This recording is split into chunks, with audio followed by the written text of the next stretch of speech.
All right. What is going on, everybody? Welcome to the Serious Angler Podcast. We're going to talk about basically everything going on in the bass fishing space. Go on some pretty wild tangents, especially what you'll see tonight. And we're having a dang good time doing it. It's been a few week break here, so I apologize to the folks that tuned into the show. It's been a couple weeks of shenanigans that we'll get into here with the captain, Mr. Andy Cole, who we're back with. And as always, I'm your host, Bailey Eichbrett. And Andy, as I just mentioned, it's been a wild couple of weeks. I'm trying to find my rhythm back. It's crazy you don't podcast for 2 weeks and you already like, I'm looking at my buttons like, yeah, how do I do this? I was like, I'm going to fumble something up. Oh, man, I understand that because sometimes like with the Lure Lab, I'll record like 2 or 3 in a week and I don't have to do them for a couple of weeks. And I'm like, where's the intro button? Where's the outro button? And I have to like get on 20 minutes early just to like refine everything. I feel your pain. Yeah, it's like, well, with this show, you get to be my wife on road trips with the passenger princess. You get to just I'm gonna put my feet up and just fall asleep, buddy. That's right. That's right. We keep joking about that because we're gonna go see my family down in Florida in a couple of weeks, and we're actually gonna drive down this time. So it's a nice 21-hour hike. And she's very excited to be passenger princess, which is I think she does best. Read some books and fall asleep. Read some books, fall asleep. Yeah, ask me when we're stopping for food. Yeah, that's about it. Oh, man, but you got all the good choices on the way down there.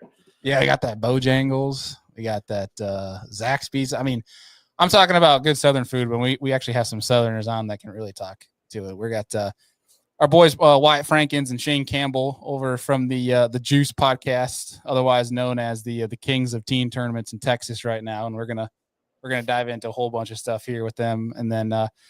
To tonight's second part of the show, we're bringing back our Fish It, Box It, Trash It. We got our pal, Mr. Alex Rudd, Benjamin Nowak, and then Brandon Mayes, who, if you have not met Brandon or follow Brandon, he's that bass fishing dude on social media, and he's like 7 foot tall. So he's the biggest human I think I've ever met. But it's going to be a fun time. It's going to be a fun show tonight. It's good to be back with y'all. I mean, I know we had a pre-recorded show 2 weeks ago. Last week we didn't have a show. It's just been craziness. So please appreciate everybody that's sticking with us here. And it's we're working hard behind the scenes, but I had 2 work trips, one down to Lake Lanier, which was pretty cool. And then last week I actually went on it was an ugly stick trip down South Carolina. So catch some catfish. The guys were catching some catfish. It was definitely an interesting trip. It was a fun one just because, ugly stick and what ugly stick stands for. It's kind of, there's going to be some shenanigans going on with that. And 100%. Had some cool people come along, but yeah, cool. Good to be back. Good to be back podcasting. So it's already feeling rough. You can definitely we're trying to knock the rust off with a few week hiatus here. But before we get into a first part of the show tonight with Wyatt and Shaine, you guys know, obviously, if you have been on social media for at least 5 minutes in the past 2 weeks, is that Black Friday is coming up. It's been about every page you go to, they're going to shove it down your throat. So it's only right that we do the same thing. What was that? I said it's only right that we do the same thing then. Oh, 100%. It's kind of crazy how many companies now have started early on the Black Friday sales too. So like there's all like these daily deals on websites wherever you go. It's kind of crazy. I think we're going to see by 2030, they're going to start Black Friday in August. Now, my question is, I haven't paid attention, but are like the big box stores opening on Thanksgiving night at like 7:00 this year? Because I think they might have done away with it, but I'm not sure. Who's the person to ask? My wife, because your passenger princess. Yes, because she's going shopping with her mom and her sister for all that, and I get to have bachelor night by myself. Me and the beers and the cat in the house by herself. No, I'm not sure, but I do know there's a lot of good stuff going on. Obviously, Omnia Fishing, there's some pretty good sales going on. They're running a $60 gift card for $50. There's some different things going on. Obviously, 20% off of Mustang PFDs, 25% off all Z-Man chatterbaits, which is pretty legit. And then one thing that's pretty cool too is that Road Active Suspension, a new company that we're working with, especially for people that tow a boat. You need to look into this thing because it's a pretty inexpensive part that will really help your towing, lift up that back end of your truck.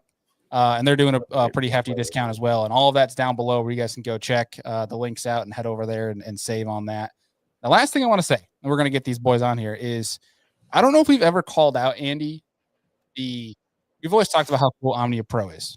But we Yep. never talked about how there's some people, I've gotten the DMs, and we were talking with Ricky over at Omnia Fishing.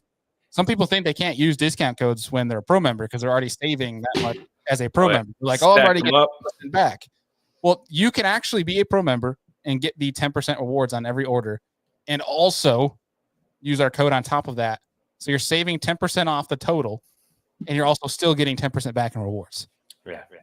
So there's really no reason not to be signing up for that. And of course, if you're listening to the show on MP3, for our YouTube folk anyway, right now you can use our code over for series for Omnia Pro. You get $5 off a pro. So $50 comes down to $45. You get $5 off when you pay for that. Then you get a $50 gift card into your cart. It's a no-brainer to get Omnia Pro. Fantastic. Yeah. Great time to also gift your significant other that fishes for Christmas time. But we got more of that coming. We'll stay tuned to our social media to show you guys the deals, things that are going on. And for those that were fans of the Santa suit fishing that Andy and I did a few years back, we're bringing that sucker back. So make sure you guys are tuned into that as well. Trying. We're about to get dumped on. So yeah, if we can avoid the 6 feet of snow that's coming our way. Yeah. Yeah, it was this morning at my house. I checked through Monday. The report was 6 to 10 inches, and it updated about 2 hours ago. Now I'm looking at 2 to 5 feet. So, oh lordy, yeah, can't wait. Oh boy, bust out the snowblower Saturday morning through Sunday night. Well, it's gonna be a good weekend to be in the Deerwoods. I'll say that. Yeah, if you can get there. Yeah, our boy Sam Summerness in here saying we protest winter. Yeah, well, to be honest, we need a hard winter. It's been too long. Everything needs a big reset, and we need ice this year for the health of our fisheries. So, yeah. Well, we can dive into ice, but we'll do that in a later episode because we do need a good ice season. But I think without further ado, let's if our boys are good down here, I think we're ready to rock. We're gonna bring them on here, Mr. Wyatt Frankens and Shaine Campbell. Boys, how are we doing this evening?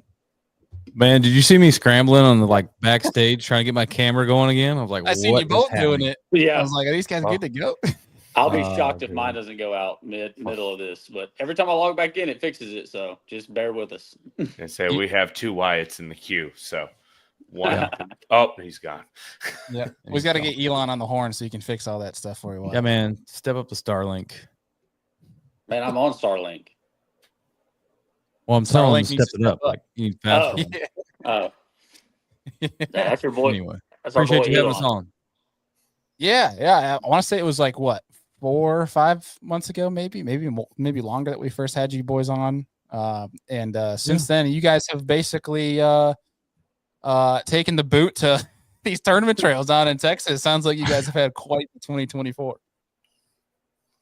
Yeah, definitely, man. It's been a blessing for sure, and I guess we'll get to dive, a little bit more into that and kind of opportunities we have. It's kind of, it's a blessing to live down in this part of the United States that we do. Not only that, but this part of Texas that we do. So, yeah, it's been a blessing for sure this year.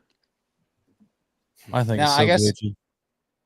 I was gonna say it looks like I'm watching some hype video where they're trying to put on. Some I guess we'll go to this one. At least I look less like a red lobster in this one. Jeez. That camera trips out. I don't know what was wrong. There's something wrong with that camera. Did you see how red I looked? I'm windburnt and sunburned, but dang, I looked like a red lobster in that other one. Anyway. Now, we were just talking about up here in Buffalo, things are getting pretty cold. Like tomorrow, I think it's going to be in the mid-20s in the morning. We're supposed to get, they're calling for almost 6 feet of snow after Thanksgiving, which is going to be, welcome to Buffalo, boys. Wow. But what about your guys' neck of the woods? Are things starting to finally cool down? Man, it was 45 this morning when we launched the boat. But tomorrow is going to be 80. So that's typical Texas weather. It's cold or chilly, I should say. Not cold for you guys, but chilly. And then it warms right back up. Yeah. It's kind of like your spring day where you got bibs and everything on in the morning. By 10 a.m., you're taking it all off. Absolutely. That's pretty much us. Yeah. It starts in the 40s and you'll end in the 70s by the end of the day. And then later this week, our lows are in the low 30s and that's cold. We call that cold. So, Yeah. How man, many layers do you wear for below 30 degrees? I'm Well, layered. Wyatt's cold natured, man. He's always Yeah. frozen. He's literally complaining the entire time when it's below 40 degrees. Not now though. I got good clothing now. Like it took a while though for me to.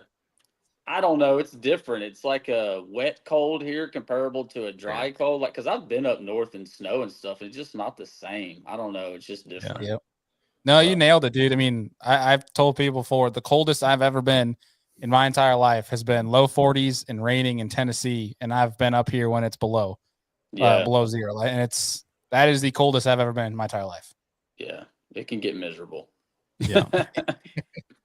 Now, I'm sure as that's changing, of course, from summer to fall, that the fishing can get pretty tough. But once it stabilizes that cold, do those fish still chew, or what's the fishing like right now? Rayburn's pretty good right now, man. It's actually surprisingly good. I wouldn't say November is always like historically like a super good month, just because the weather is just like this. It's hot, it's cold, it's hot, it's cold. There's nothing really stable about it. It'll blow one day, then it's calm the next day. So it's pretty inconsistent, which makes the fishing inconsistent. But for some reason, it's been pretty good. I mean, guys are catching big ones. Matter of fact, there was a 1377 caught here on Rayburn, like in practice for that tournament we just fished. So, and the guy that caught it followed it up with 2 9s the next day. So, lots of big fish being caught right now. So it was no accidents, what you're saying? Mm-mm. No, yeah. Apparently he had something kind of figured out there. But yeah, man, I agree. It's September, October is probably our roughest months. If you can get some colder weather starting to push in around November, I feel like these fish really like. Today was the first time I've seen, like, me and Shaine both had a trip today on Rayburn, and today's like the first day I've seen where fish were actually blowing through bait balls and like catching good numbers, catching 2.5 to 3.5 pounders pretty consistently. Like, it feels like that little cool weather just kind of gets them activated a little bit, and they put the feed bag on, or at least they know they're about to have to, it seems. So, I think it'll only get better, until it stays in the low 20s and upper highs and upper 40s, and then it'll get a little tougher again. But it's weird how these fish operate, but it's so cool to see and watch them over the years and just learn more about them, especially the big ones, Yeah. Now, into the winter months, does your percentage go up for those big ones, or do you how does that look when in that tougher months? Do you still have a chance at a big one, or do you kind of have to wait for the attempts to come down a little bit? I think so. I think they're still actually they kind of have their like post summer physique, if you will, right now. They've kind of summer's rough down here. We have a really long summer. Like it starts in late April, May. We get to those 90s, and it's all the way through October. So those fish deal with hot water for such a long time, and a lot of these Rayburn fish are just super old and big, mean, and so they're kind of like long and skinny right now. In wintertime, they'll fatten up. So really, like December, January, February is your best time to catch like them at their best. So yeah, I mean, you can catch a true giant December, January on Rayburn. Yeah, they're putting their eggs back on too. That's when you're gonna have the full size of the egg, so that adds a bunch of weight, right? So. Let's see how many Wyatts we can get. I'm going to be in and out. I know I'm going to be in and out of this show the whole time. Hey, buddy, I just appreciate the hell out of the effort, man. Yeah. A+. In and out. That's right. Yeah. No, they were asking if the fish were, if we can still catch big ones in December and January. Oh, yeah. Yeah, definitely. Honestly, I feel like the bag we just caught this past weekend, weighing in a bag like that in November is that's kind of a little early to be seeing fish like that. I mean, obviously, weighing in almost 36 pounds anywhere is a big bag at any time, but November especially, it's not like we caught a bunch. We only got like 7 or 8 bites that day, I think. But like just to see them, kind of being built like that already, it's a good sign. I'll tell you what, be a bad sign. That's going to be a really cold winter. Don't put that evil on us. I was gonna say, yeah. Sorry. Well, the difference for their cold Andes, they can still fish throughout the winter. Our cold is we're pretty much screwed. Yeah. That's fair.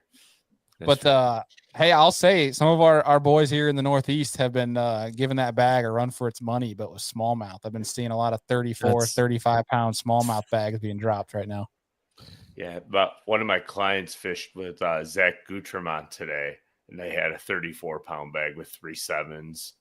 Jesus. Of brown ones? Brown ones. Mhm. Oh my gosh. Yeah, I had a Jesus. good pal of ours, a freaking hammer here in New York. Alex Coral had a 798 and I think it was a mid or low 7. And I think it was, I don't know if it was 34. It might have been 32 and a half. I'm trying to remember what his full bag was, but there are some ungodly smallmouth being caught right now. And biggest I've seen, I think it was 36.3 bag wise was caught up here. Yeah, and I'm chasing Nuts. steelhead around. Ugh. Jesus, Yeah, you're the third in the 36.3, stream with your little bro. fairy That's- wand. Are these specific lakes? Yeah. Say what? Yeah. Little mean, you small can't miss lakes. Smaller. No, not small. No, they're Great Oh, Lakes. big lakes. Oh, Yeah, okay. they're Ontario. It's Oh, mostly Ontario, but yeah. Got you. I mean, Got I would you. trade there anything really for, ain't no secret. yeah. I would trade anything for 30+ pound bag of smallmouth for sure. Yeah. Way not cooler easy. than catching 30 pounds of Sam Raven bass. Well, book a flight. we'll go make a coming. trip. Yeah. Yeah, They win. make it happen. As long as the Well- harbors don't freeze. Yeah. Yeah, fair enough. Yeah. You want to come experience 6 feet of snow? We'll get you some wings and we'll go get you some. We'll try to get to some smallmouth in the snow. There might be 3 feet of snow on the boat by the time we're done with the day. But we'll make it happen. This is going to be interesting. I just thought of this. All this lake effect snow's coming Friday, and the Bills play at home on Sunday night, and the band is supposed to set up over Buffalo during the game. Nice. It's going to be good TV. Who they What play? you're not gonna be able to see the TV. 49ers. Oh, It's gonna be an easy game for They're the gonna roll Bills. the Niners. are Yeah, gonna that's an freeze easy their game for tail the off. Bills. 49ers are struggling right now. So, yeah, we'll take it. Well, before we go down that tangent for another hour, because I feel like we definitely could. Yeah. I want to get back to talking about your guys' 2024 because Wyatt, you threw some pretty crazy numbers at me. Just like to the topic we were going to talk about is like how much money, especially for you guys in Texas, that you can win fishing regionally, locally. So kind of, if you guys want, go back and forth here, but do a little recap on 2024, you guys as a team. Go ahead, Wyatt. yeah, man.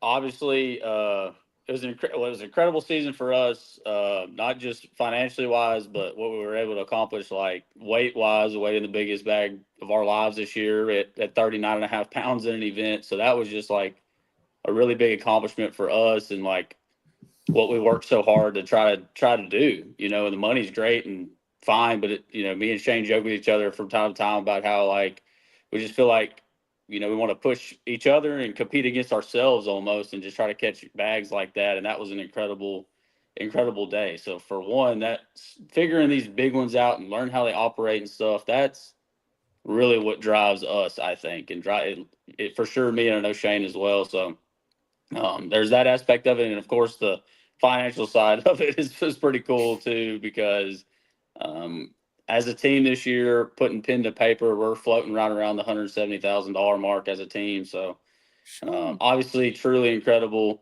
to be even able to compete for that kind of money. That's, to be able to compete for that money, not fishing at the elite level or BPT level or invitational level, like that's a blessing in itself to live where we live, and we try to tell people that all the time, like, being around Sam Rayburn, Toledo Bend, they've had a classics at Ray Roberts. These places around Texas, they have big events that come to them where, once January hits, really all the way until probably June, you can find a tournament to jump in and make a, reasonable or substantial amount of money. Especially January through March, we're usually fishing for $20,000 to $30,000+ on any given weekend. So, What's the entry fee into those events? They vary. Most of you, so Bass Champs and Triple T, those have kind of been the staples for the longest as far as, your bigger team events. Those are your $20,000 to $40,000, first place prize, but they're $300 to $400 team events. So, you're not talking a ton of money. No, Not at all. no, not at all. And that's kind of the point.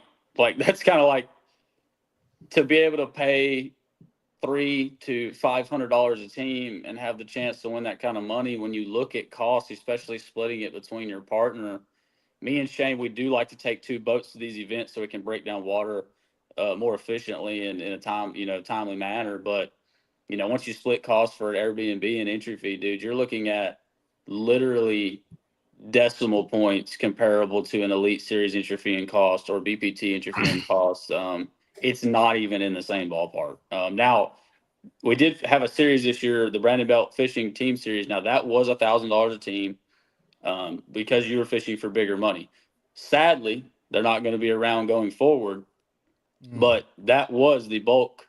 It was a big part of some of the money we won this year because we won Team of the Year, so we did win a boat and we sold that boat and split that money. So that was a big win, winning Team of the Year as well. So we do have some opportunities that were here this season and the season before that are going to go away going forward. But that was like by far the heftiest entry fee, $1,000 a team. If you paid the side pot, I think it was like $1,200 a team. So, like I said, it's unfortunate that they're not going to be around going forward. They were doing a lot for the anglers around, all over the state of Texas to be able to fish for. I think first place was $50,000 at every single event, guaranteed. $20,000 for second. The list, and it went down. It paid pretty well all the way to the 15th or 16th spot. So, yeah, like you said, we made the bulk of our money on that. And we didn't even win one of those events. Yeah, we won the Team of the Year, which gave us a boat, but we didn't even win one of 50,000. I mean, I think we got 2 seconds and a third, which is great, and it was great payout. But yeah, that one's gonna be missed.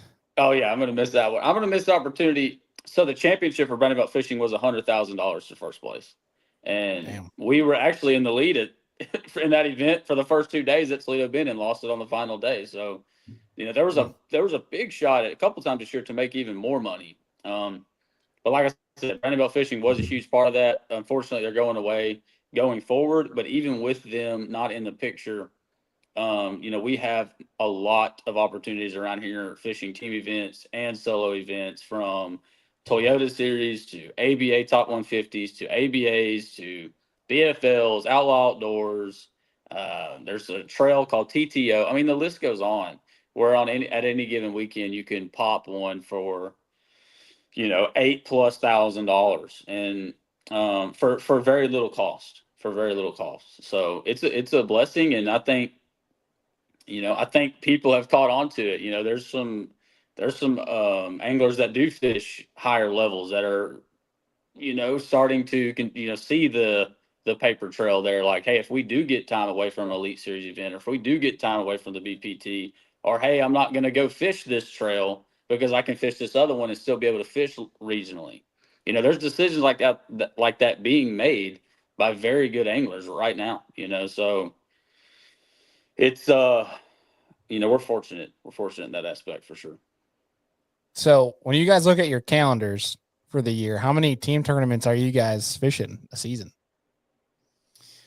Looking back at this season, we really didn't fish that many. That's what we were saying. Like, the bulk of it came from the Brandon Belt Series, but then we fished. How many champs we fished? Wyatt? Two in the championship.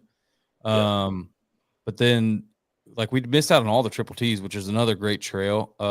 Outlaw, which is another great trail on Rayburn. They have a guide rule that kind of gets Wyatt and I every time.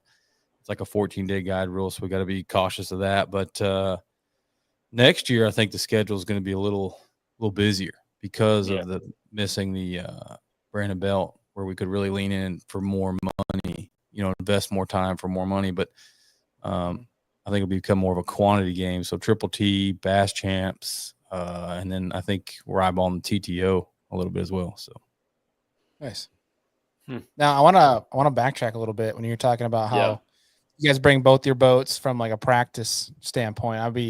Now obviously don't give up any like juice stuff. Not asking you to do that, but like from a system standpoint, I'm curious on how you guys go about approaching practice from a strategy, where if it's, you're looking for the same thing, but just covering twice the ground, or if you guys are looking for one thing and then the other's doing something completely different, if that makes sense, where somebody's looking offshore while somebody else might go up in the grass. What's your guys' typical approach? And obviously, I'm sure that's pending the fishery, but I'm kind of curious if you guys have a system. It's definitely pending the fishery.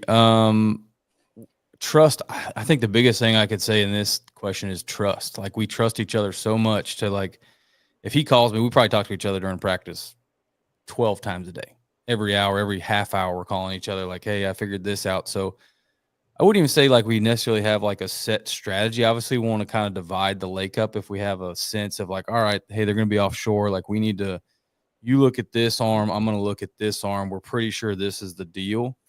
But then we kind of go off on these little tangents. It's like, hey, I was doing this, but then I got this gut feeling to go do this. I think you should go look at that. So I guess like we really just trust each other that it really, you just never know what we're going to find. So, if Wyatt calls me and tells me he's got a topwater bite, like, I totally believe it. I don't need to go duplicate it myself. Like, I trust it immediately. So it allows us to kind of cover all the bases. It's not necessarily like a set formula, like, hey, you go do this, I'll go do this. And it works that way. Yeah. Yeah. I like that. Yeah, I would agree with that. Yeah, I mean, shoot, just for the price of an extra gas tank. I mean, if you think about it, if you both go out 2 days, that's 4 days of practice. If you really want to think about it, that's broken down into that. And that's to you guys, that's ROI, especially when you guys are cashing checks consistently like that. So I mean, I like that system of things. Is that a common thing for guys down there? I wouldn't think so. I mean, most of the teams we see out there, I mean, there are some serious teams. There's some guys that are, take it very seriously like we do and use it as an opportunity to supplement income, or whether that's their sole income. I wouldn't say there's very many guys that's their main focus on income, but there are teams that do it, but I would say 90% do not. Wouldn't you say, Wyatt? Yeah. They just have other, maybe a career or, restrictions. A real job. Yeah. They don't fish for a living full time like we do. And but I look at that too. And I look at that like, we are taking a risk, like doing that, right? Like fishing full time. I say that, I mean, the guiding's not really a risk. That's more of like what I call guaranteed income, comparable to tournaments where you're kind of like gambling a little bit. But I think it's a huge benefit that we do it full time. So we're always on the water. Like, even if we're not fishing tournaments and we're guiding, we're always learning something, trying to learn something new or push a new bite, a technique, whatever it may be. And that's been the biggest, I think, deal for us this year, is just being able to catch them so many different ways and learning from one another and pushing the limits on certain techniques or things that we're not comfortable with that ended up paying dividends down the road. That's been a big deal, and fishing really free and open-minded. We learned, and this is one thing that we've talked about before, we learned a lot. Last year I fished the invitationals and Shaine fished the opens, and we learned a lot from that, to just go more of like trusting, your gut. Don't really focus too much on practice. Don't be scared to throw something away. Just believe in yourself and your abilities. And it really helps when you have like another person in the boat like Shaine, where I know he's a hell of an angler, and you've got each other to bounce ideas off of. And, that goes even further at that point. But I think both of us fishing the invitations and the opens last year taught us a lot going forward, and being able to not only just catch them on Rayburn and Toledo, or considered our home lakes, not really Toledo, more so Rayburn, but being able to go to lakes around the state that we've never been to. It's the same as traveling anywhere else that you've never been to, so. Now, what's the farthest travel time you guys were willing to go for some of these tournaments? Because obviously Texas being a gigantic state, I mean, you could be driving a hell of a long time, but like, do you guys kind of have it capped, like a certain region of Texas, if you will? No, man, we'll go all over. They used to, so we live on the southeast portion of the state, and like you said, Texas is massive, especially east to west. I mean, it's just huge either way. But they used to do tournaments on Amistad and Falcon, and that's 7-8 hours. How far was Choke for us, Wyatt? We won Well, there he goes. Get him back. I'm We won a back. Triple T championship, I think 2 years ago, and that was 7.5 hours. Yeah, that was a good haul. So, that was Sheesh, I can't even get Andy to go 45 minutes half the time to go fish a lake, let alone 7 hours. Yeah. I would go. Like, Yeah. got to plan it like 3 months in advance with the family. And he's like, my trailer, my boat. I knew I was getting closer, right? Like that we went fishing, I got home and I had a blown seal on the back of my bearing, which I had to change. I was like, I'm getting to that point. So I was like, you gotta be a little careful. I think I heard before my internet around here booted me off. I think I heard you say like Texas is a big state, and you're so right, because lakes that like you wouldn't think would be that far just in North Texas, like they're 3 hours away, 2.5 hours away, like, and they fish so different. Like you're literally going to a whole new body of water you've never been to before. So it's kind of the same in a sense, like, yes, they're in Texas, but a lot of them fish so different that, it's honestly the Elite Series could do the full schedule in Texas, and none of the tournaments would be the same. Exactly. Yeah. It's crazy. And there's probably plenty enough waters to host them with 100 boat tournaments. 100%. Yeah. Yeah. I just I got to call this out real fast because it's pretty funny. You guys will enjoy this. I was talking about my wife being the passenger princess. We're talking about long drives here. So this came up. I opened my phone. She texted that she heard me down here on the studio. She said, "I can hear you, bitch. Hell yeah, I'm a passenger princess." That's awesome. Nothing wrong. I can't even imagine having like you guys, especially the size of some of the fisheries too. Like years and years and years. Obviously, the time you guys have spent to dial in, Toledo, Rayburn, things like that, and there's 100 plus more lakes off there that are going to take just as long just to try to get an inkling about the capacity you guys do on those fisheries. So there's no question why it's the best state in regards to from a bass fishing standpoint, and in multiple fronts. We can go into from the Texas Fish and Wildlife, how that's easily the best program in the country. And I think getting back before I get myself long-winded here, but your guys' system of doing things, I think, is impressive. And I think, have you guys noticed or caught on to any other teams trying to not necessarily say copy you guys or follow, but like try to fit a mold of or system that you guys are doing? If that makes any sense?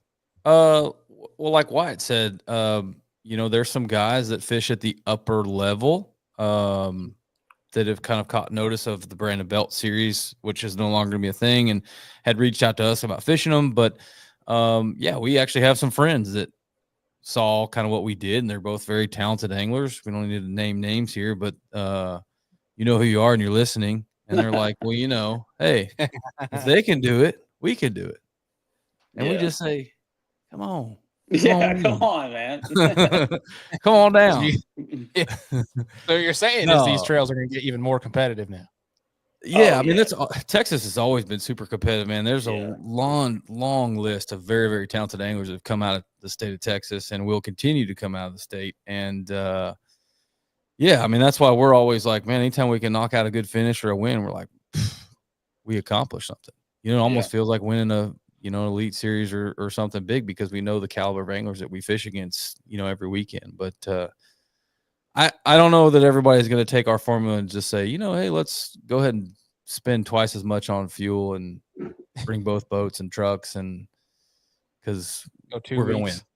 Yeah, I don't know how many guys are going to be like, yeah, let's quit this job and go in all in full time and go guide and try to fish. I mean, it has a lot of challenges to it. I mean, it's so weird, talking about it, because it is like and it's not the same as fishing the elites or BPT, but it's like at a regional local level, we kind of have to. It's kind of the same way in that if that makes sense, like as far as looking at it from a financial look, like taking that look on it, and then looking at the we do the boat thing every year to 2 years, we do the sponsor thing, like it's its own little world that is similar in ways. And we have people ask us all the time, about trying to go to the elites. We have friends on the Elite Series asking us about whether we would try to go to the elites. And, especially with the open schedule coming out for next year, there's an open on Rayburn. So we have those questions all the time, but it's really hard to pass up on these opportunities that we've just sat here and talked about to go do that. Especially, but with the new business plan I've seen from the elites, so it's a tough decision. It's really hard to pass up on what we got going down here to go. I don't know if and it's actually that tough try of a decision. I bet you guys are wishing that open schedule was last year so you can get a shot at Ray Roberts. Oof. Yeah. We had our shot at Grand. We went to the Bass Nation National Championship and absolutely that was terrible. Hey, you have good ones and bad ones, right? Yeah. Yeah. No, that was a very, very tough tournament. Oklahoma was not nice to me. Not Grand anyway. Texas was because you guys are from Texas. That's why Oklahoma doesn't like you, I guess. And Texas played OU that week and beat them. There you go. That's all. That's why. So, Karma. But shout out to Oklahoma for ending all of our Bama people's hopes and dreams of college football playoff. I don't think anyone saw that coming. No, I don't think so. But I definitely texted all my Bama buddies and talked a little trash because it's not often. What's his name from Barstool put like 100,000 on Bama to win the Natty right before that happened? Probably Frank. I wouldn't be surprised. Probably Frank. Right? I can't remember which one it was. I think it was what's his name the leader. Those guys make a lot of outlandish bets. Yeah. Anyway, do we lose Wyatt again? Jesus. Y'all good, bro? Oh, we need to get old Elon on the horn, man. Yeah. Call him up. Yeah. So I'm sure we're going to come back to some of the team stuff here in a little bit. But one thing I wanted to ask you guys on is, like you mentioned, you had 36 pounds for this time. Actually, we're losing Wyatt again. Yeah. So I guess first asking you this, Shaine, is this time of year as things are getting colder, like how are you guys adjusting coming from the summer bite to try to chase these fish as temps drop? So like you said, we spend a lot of time on this lake, so we kind of have Rayburn and Toledo are special to us because we spend so much time on them. We kind of have ideas of where they're going to be. We know what we need to start looking for this time of year.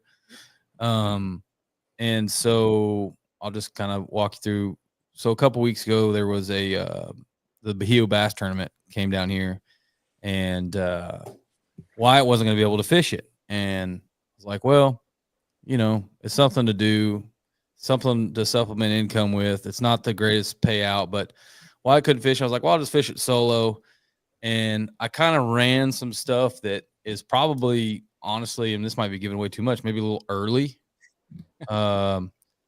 And just ended up landing on giant bag of fish. So I told Wyatt, I said, man, I think we can, catch them better than normal this November. I don't know really what's happening, but something is happening on Rayburn this year in particular. It's a variety of factors, right? It's water level, water temp, call it the stars aligning, if you will. And I was like, man, I think we can do it again. So why don't we jump in this toy bash, which is, we wouldn't normally go and burn this kind of fish for, a lower entry fee or lower payout tournament, but we don't have anything coming up till January. So I was like, let's go have a little fun and see what we can catch in this toy bash, and cracked another 35, whatever it was. So, they're just, Rayburn is so day to day. I'm telling you, like, you can go out one day and you can run your best stuff and nothing is happening, and go out the very next day under the same conditions and it's on fire.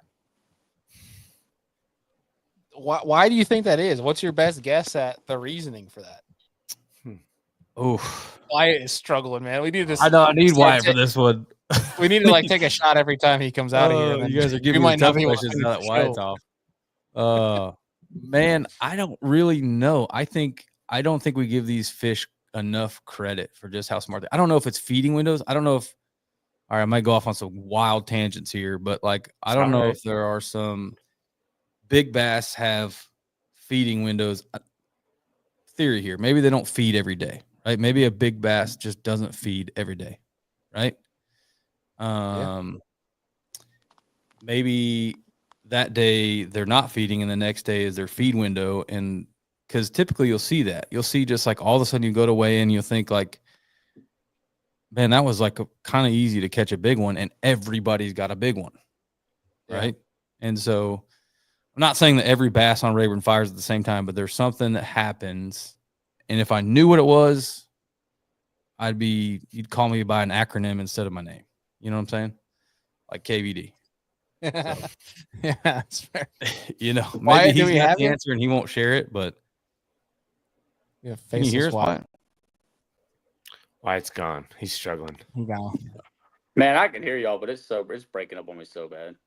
Yeah. Well, they're giving me the tough questions now that you keep getting cut off. So, freaking Elon Musk, I'm gonna send in a complaint. All right. So why do we think that Rayburn is so day to day?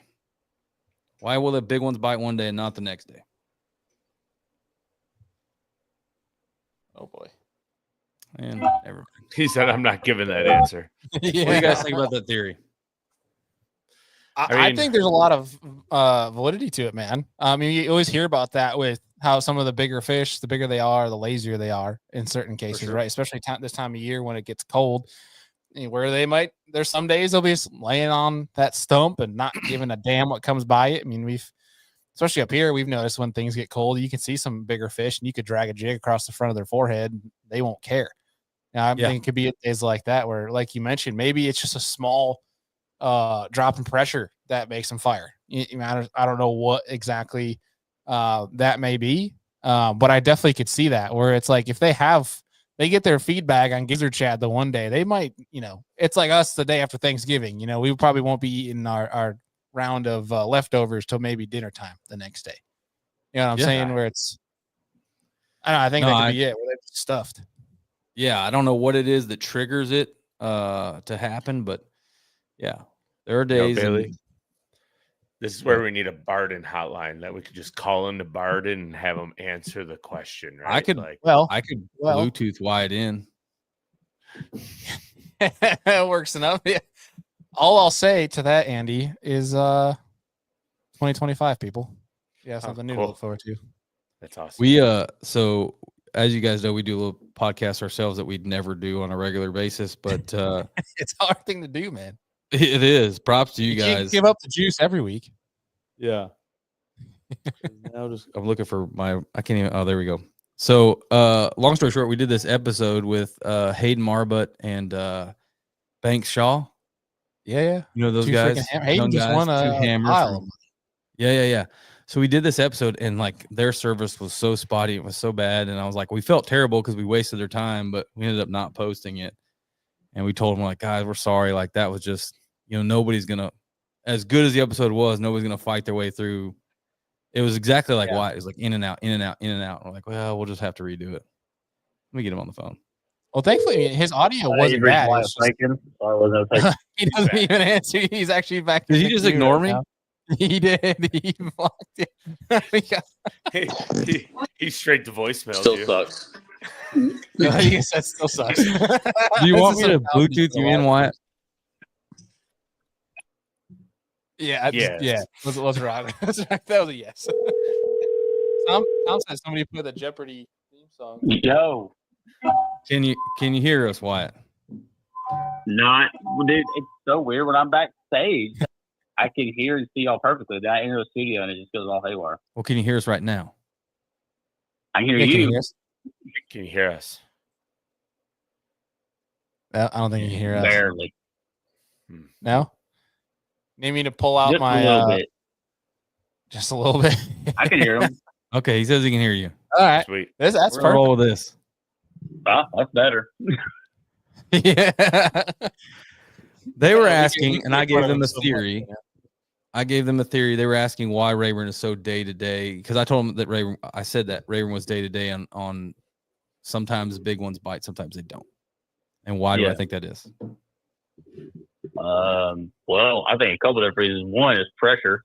The lake is absolutely insane with pressure. I think that, it's kind of a running joke between all the Rayburn guys. Like, you hear about a guy crack them in practice and doesn't catch them in the tournament. Like, oh yeah, man, you caught those weekday fish. There's something about like a weekday versus a weekend fish. Like it's like all the motors buzzing around, everybody flying around, all the transducers pinging and stuff. I think that goes, I think it knocks them in the head a little bit on the weekend, and they're not stupid, especially the big ones. Like we've seen it 100 times where we'll roll up on a group of big ones, maybe 5 or 6 sitting there. And if you're lucky enough to get within casting distance of one of them without them spooking, and you do happen to catch one, you're probably not going to catch another, just because they're so educated and pressure. I think that has a lot to do with it, and obviously water level and wind and all that too. But I think pressure has a lot to do with it. It's funny you said the weekday fish versus the weekend. I feel like I've heard that saying more in the hunting side than the fishing side too. That's your weekday deer. That's why you killed that giant. But that's I mean, I think there's definitely validity to that, dude. Especially that's why you hear there might be a morning bite, and then the rest of the day usually sucks because they just they're all crap. There's 200 boats on top of our heads. I could definitely see that. Total complete left wing statement here. But when I don't see Wyatt's face and he's talking, all I hear is Joey Cifuentes. Now I gotta close my eyes. He says you sound like Joey Cifuentes. Joey Cifuentes. I don't know, man. I come from like a real cowboy family. I don't know. Shots. I don't. My family actually rodeos and stuff like that. I don't know. I feel like they would give me absolute hell if I wore a cowboy hat on the boat. Oh man!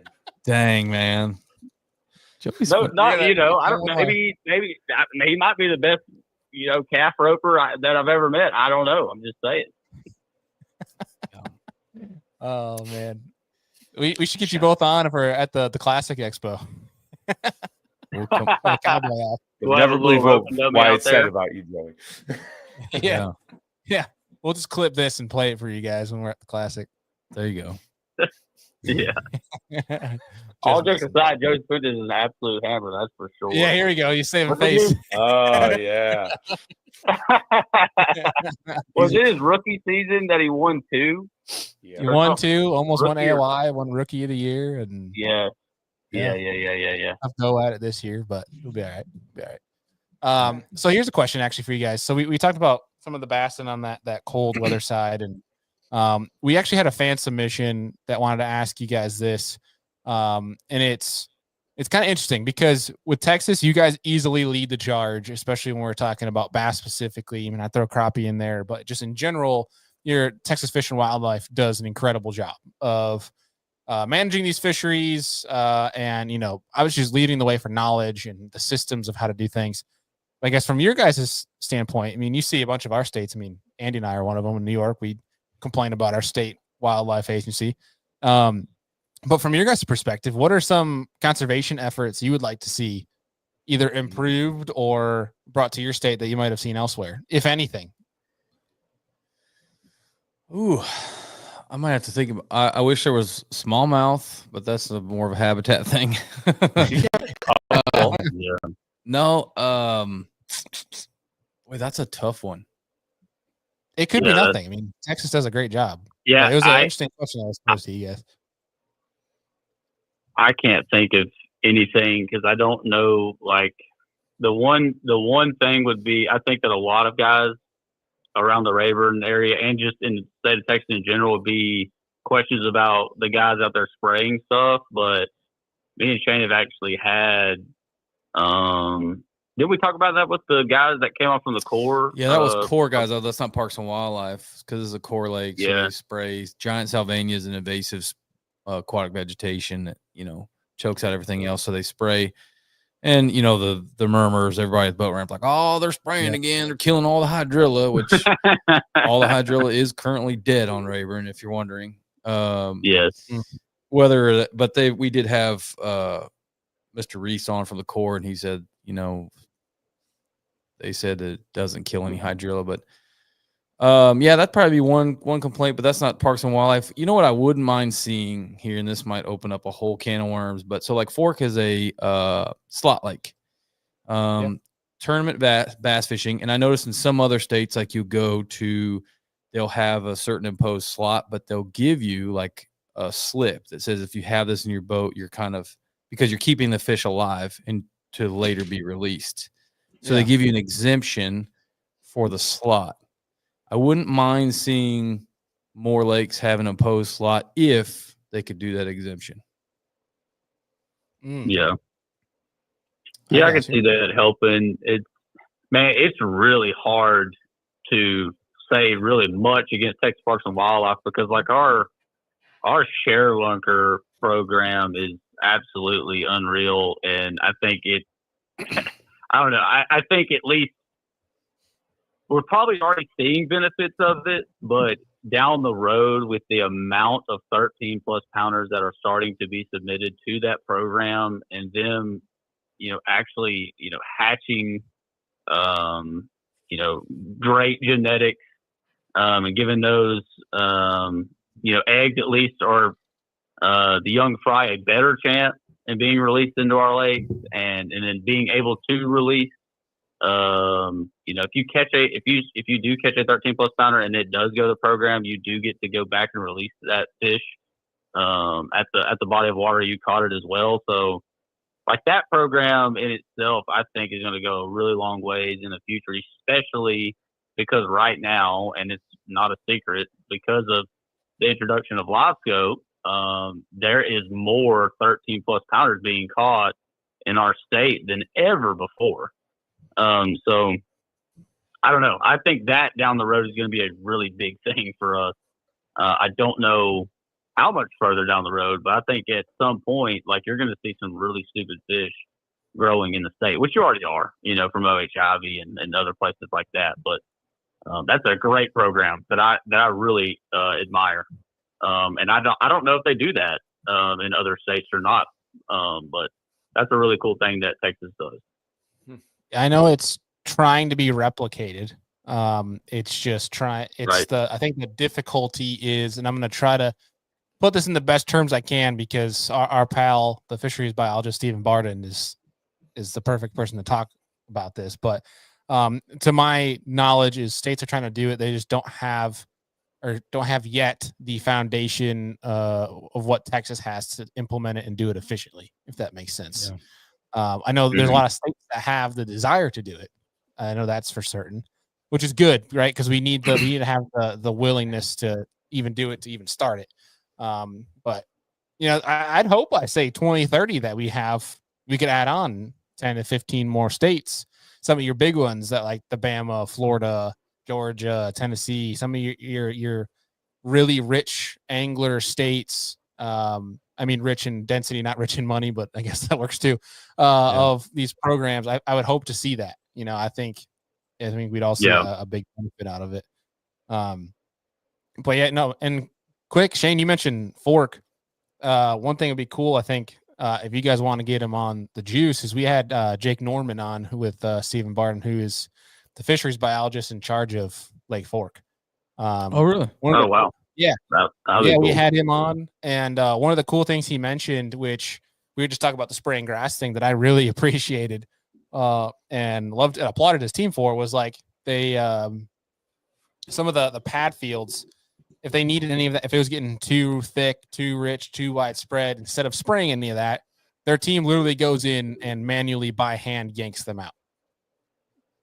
Wow. That's impressive. Which is props. Like that's a lot of manual labor. That's a way to do it, to shrink that field. It's pretty dang cool. But I think you guys coming and living from the state, I think that'd be a really cool episode, but happy to make that connection. Yeah. Make that connection. We should know that. We know plenty of people that guide and fish out there a bunch. So, I mean, I'm just assuming that like, obviously this is a state funded deal. So like, as far as expanding, like what Texas does, it would be a state by state case if I'm thinking correctly. And I think there's guys out there from every state that are willing to put in the kind of work you're talking about and care that much, like biologists and probably volunteers and outdoorsmen. And I think there's people willing to do that kind of stuff. It's just how much is the state willing to fund it? If I'm correct by that, I would feel like it'd be a state by state kind of case. Yeah, and I agree with you. I think there's a lot of people that, angler wise, that have the desire and the means to assist. I think the problem is what you mentioned. One, the state either having the funds or, I mean, these states have the funds. Let's be real. They have the funds to do them. It's more of, do they have the desire to place the funds in that right direction to do so? And then do they have another person who actually cares enough about the cause to lead that cause and organize everything and put them in the right place? And that's your biggest problem right now, I think, is finding somebody in place that knows how to do it and wants to lead the charge. And actually has the, say, education or knowledge base to lead that charge, if that makes any sense. So they're out there, and I think it'll get there. And I think with some things coming down the pipe and, people like our friend Stephen Barden, who's really doing a great job of being out there in the public, communicating this stuff and is a great advocate for all of it, I think we'll get there. But so, well, fellas, I got one last fan question here that came in for you guys. And I think this is a really good one, actually, because it kind of goes back to what you guys talk about with practice days, how you guys are in different boats, you guys trusting each other, things like that. But the fan asks, fish aren't biting. How do you decide if the problem is bait presentation or if it's time to move?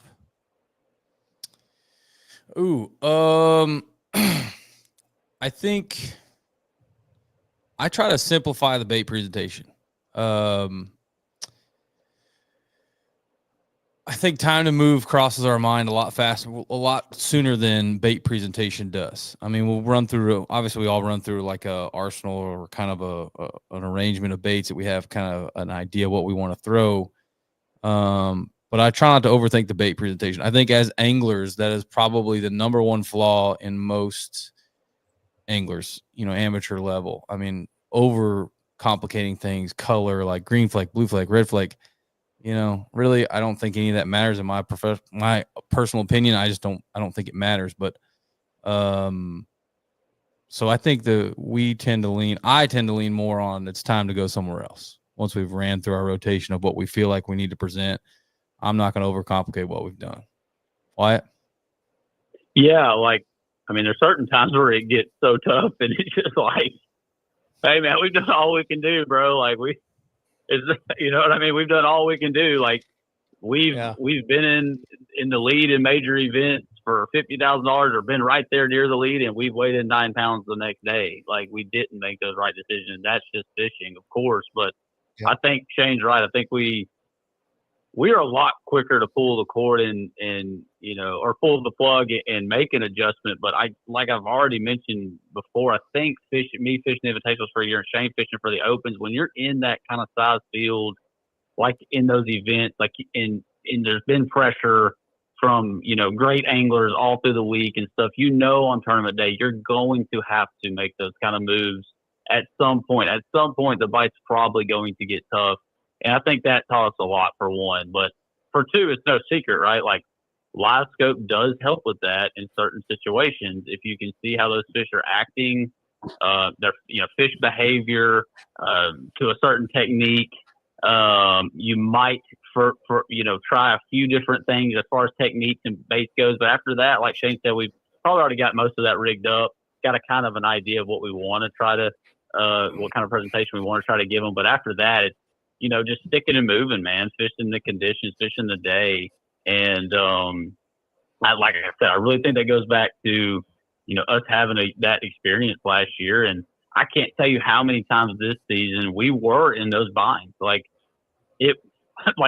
fish were gone. And we had to make adjustments in the middle of the tournament on stuff we hadn't fished or even looked at in practice, so I still think that's the biggest bone ever in bass fishing. It's the biggest key at any level, anywhere around the country, is being able to have enough confidence in yourself as an angler to pull the plug on absolutely everything and being able to fish new water confidently because you trust and believe in yourself enough to where you say, you know what, no matter what I got to do today, even if it's new water, this looks right, it sets up right on the map, whatever the case may be.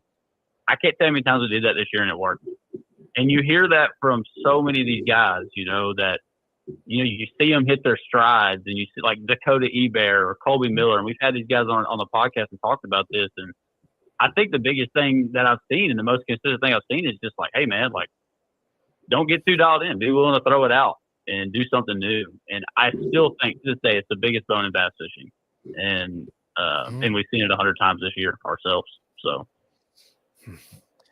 that's dang correct. I think anybody that's fished long enough has seen that work, especially when you have just, like you mentioned, cojones to just say, screw this. If people can get out of that tunnel vision from practice or what you found the day before, you'd be surprised. And the different things you completely overlooked, that you just completely tossed out the window because 2 days ago there wasn't a bass to be found in it. Where it's, that's a good point. Yeah, I don't even think it was for me at first. Like, it wasn't even like, oh, I got big enough balls to make that kind of decision. It got to the point where it was like, hey, if I'm gonna suck, then I'm gonna suck knowing that I did everything possible. Like, I did everything today. Like, hey, I'm about to suck it. If I don't, it's 12 o'clock. We got nothing in the box. We're about to suck. So let's at least go down swinging, And man, it pays dividends. It pays dividends. It happened to the Pines this year. You remember that, Shaine? Like, day one, we had a good bag, and day two, like, literally, we're just stuff kind of wasn't working out. Our fish had kind of left us, and we knew it. And we had pushed it by a little bit early in the day, and then later that day, we were idling away from this other spot that they had kind of gotten away from because it was due to the water dropping. We graphed in a tournament. Yes, we graphed during the tournament, found new schools, caught them. Literally, we were leaving this one spot that sucked that they were loaded on. Like, literally, there was probably a 25 to 30-pound bag sitting on the spot. Nothing there. We're rolling out. We see a stump on side imaging. I'm like, hey, bro, that stump looks like it's got 2 big ones on it. Turn around, catch a 6-pounder off of it, roll on, graph again, find a school, catch them again. Then you get to weigh in, and everybody's like, oh, man, y'all were on them. And you're like, not really. Nope. We were actually really about to suck. Little do you know. Yeah. But I mean, that's confidence in your system, though, right? I mean, that's confidence that, if I'm not finding him here, then it's either I know how to find him. If I don't, I don't. Yeah. I think that says a lot. Yeah. I forget what angler was, and I was watching. I don't know what angler said this. It might have been Thrift or something. They said they're always biting somewhere. It's like, yeah, man. That's They're true. always fighting for somebody somewhere. Yeah. Very true. 100%. Very true. Well, gents, we're about to wrap up here. Appreciate y'all for taking the time out. Wyatt, thank you I think that's the most effort I've ever seen for a guest to stay on this show because they probably booted A you plus 1,000 times. Somebody needs to go back and watch it and count how many log in and log offs we had for Wyatt. I was we could've made a fighting. drinking game I out was of that. fighting, brother. We were about to 0, and I was fighting. Well, before we let you guys go, I think obviously it's cool to see what you guys are doing down there, but let's show some other anglers and teams some love. So I guess I'll ask you guys, who, in your opinion, top 3 teams that show up to the ramp that you guys are most worried about? Ooh. You talking about in the state of Texas or like our ramp, Rayburn, like show up where we're at. Right? Oh man. We're gonna get in trouble for leaving somebody off this list. I know the list. I'm sure that's a longer list than top 3, so it's a very hard one to ask. Derek Mundy, Jason Bonds, Hayden Heck. Those are names that always rotate through our mind when, especially on Rayburn for sure. Castledine's always been a threat in Texas. I mean, seriously, you could go through names, Boulware, Collins. I mean, talking legends that have been in the game longer than we have. But yeah, those first 3 are definitely the guys that when you're talking big bags, like matter of fact, this weekend when we had 35, Hayden's name came up because we knew he was in the tournament. We knew if there was anyone in the tournament capable of catching a bigger bag than 35 pounds, it was him. And it's Rayburn. Yeah. And if we would have got and he second, had 28. if we would have got second, would have been like 28. not surprised. Yeah. Yeah. That's cool. Yeah, when you talk about teams, you have to put Hayden, like Derek Mundy and Hayden Heck, those guys for sure. And then, man, there's so many, like Corey Rambo and Rusty Clark, yeah. and now newly, like, I mean, I don't even want to say newly, but they're definitely a threat. Rayburn or Toledo is Colby Miller and Cole Moore. And Colby's absolutely killing it on the national trail as well. That dude has won so much money this year. It's absolutely disgusting. It's disgusting. So, that could be a whole episode, honestly. Yeah, it could be. And the drama that goes with it. Sorry if we forgot to say your name. I'm sure my phone will ding here in a minute. Yeah. Hey, I mean, shoot, it sounds like with your guys' scene down there on the local regional deal, you could have a pretty fun draft bracket of if you want to go to weigh in early on Rayburn, you better have over 40. Oh, Danny Isles and Brian Shook. They're the 40-pound kings. 40-plus pound kings. They have they're big bag specialists, bro. They fish like 3 tournaments a year, and they're either going to weigh in not much or they're going to weigh in 50 bag, and that's no exaggeration. They've weighed in the biggest bag pretty much every trail that I know of. Yep, they 49, 30 something is what they weighed in. That's like the bar right there. Like, can you touch that? Pretty much 50-pound bag. Can you believe that? Can you touch that? How did they fit in the live well? They don't. They brought them in one at a time. They caught a 12 and they went and weighed it in. They went back and caught it 11 and weighed it in. I'm just kidding. No, but they are those guys. They're big bag specialists, no doubt. That's craziness. Well, dudes, congrats on a crazy 2024. Do you guys have any more coming up, or is the season over for you guys? I think we're done. It's finally over. Yep. Now I get I've already shot 3 deer, but it doesn't mean that. Maybe I get to go back down. Maybe I get to go back to Kansas and not eat tag soup. I did my very best to not bring up deer in this, but yeah, you killed a freaking giant, buddy. So congrats on that. Congrats on making an absolute killing in 2024 on the tournament scene. And always appreciate you guys taking time out, and looking forward to the next Juice podcast and Serious Angler collab. We'll do it. For sure, bro. We got to throw down at Ray Roberts' place. Yeah. Let's make it happen. Yeah. All right. Well, appreciate it, fellas. And we'll be talking to you guys soon. See you. Yeah. There you have it. Mr. Shaine Campbell, Mr. Wyatt Frankens. And folks, the show is not over yet, but we had to get through talking about some really good team tournament talk. I mean, talking about like the strategies that they do. I mean, to that level, Andy, we don't see that here in New York simply because we don't have the tournament levels or even we don't have the drawing or attendance, if you will, that of a Texas, obviously. And that's comparing. If we were going to fish a team tournament, I would gladly let you just take my boat and go find the fish, and we'll just go. All right, sound good? Is that what you? You make me do that from the freaking kayak, bro. That's fair. We can do both. Yeah, but again, like, I just want to say, I'm not trying to compare New York to Texas, but it's cool to see that when you have that local scene, like they're talking about these national guys that are, you know, they're on the pro tours, that they're realizing how much money you can make locally, especially in a state like Texas. But I wouldn't be surprised if some more states start getting a little bit better with some of those, which surprised, like, to their point, some aren't. You know, you can definitely do that to an extent, and Bama, and not too sure on Tennessee from a tournament payout stuff. North Carolina, it'd be cool to break into that. Georgia. Hey, that'd be a great can do question, and rank them by state that you can make money on from a local level. That'd be interesting to look into. How about Oklahoma's got some crazy ones? Yeah, that's a good call. Yeah, Oklahoma. Nice. Oklahoma. Here we go. We're already stuttering the words. I can see it out west too. I could see a Cali.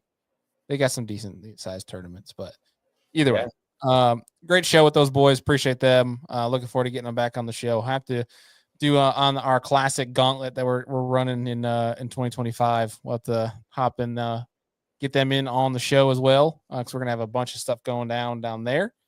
But part 2 of the show is not over yet. So let's bring on our next guest here for the night. We got he's a loser. Nobody likes him. He has a terrible beard. A horrible friend. He's ugly. I only say that because he commented that in the comments. Yeah, Mr. Alex. Listen, they told me that I was born with the rib cage of a big cat and the heart of a lesbian. So here we are. We're about to pop this thing off, see what we can get done. I'm excited. All right. Welcome. Oh God. Well, our next guest here too is actually his first time on the show. But I can confidently say he's the largest human being I think I've ever met in my entire life. The largest, but one of the nicest dudes that I've ever met as well in the industry. Speaking from Texas, we got Mr. Brandon Mayes. What's going on, homie? What up, cuz? How y'all doing? I was thinking going down you guys' neck of the woods, south versus north Cold. here. We got. It's getting cold down here, so yeah, it's kind of sucking. Yeah, I'm pissed at you, Bailey, because you sent your weather down here. Monday, it's supposed to be a low of like 10 and a high of 26. So thanks for that. Yeah. I was just about to ask Brandon, what's cold? What's cold though for you? Anything under 70. Love that. So you do not bode well with those ice storms you guys have been getting in the winters. Nah, man. We've had like mid 80s for a while, even rolling into these later months. But over the last week or so, it's just been raining and it's gotten pretty cold out here. So we're looking at like mid 30s later this week. So it's dropping pretty quick. You don't really get that slow transition around here. You go from hot to cold pretty much like that. So sheesh. Well, we accept your 30 degrees and raise you 60 inches of snow that we're supposed to get this weekend. Good Lord. yeah, you can definitely keep that up there. Oh, Yeah. no bueno there, Captain. No bueno. You should come up, Alex. There's a Sunday night Bills game in the blizzard. Listen, buddy, I'm heading way far south, like way down there. But the thing is where I'm going to a different country, way far south. So you can only. I'm still trying to keep it a mystery. I think a lot of people have figured it out, but because I want the video to be really cool. But where I'm going is still going to be only a high in the low 60s and lows in the 40s. There's even one night that it's supposed to frost.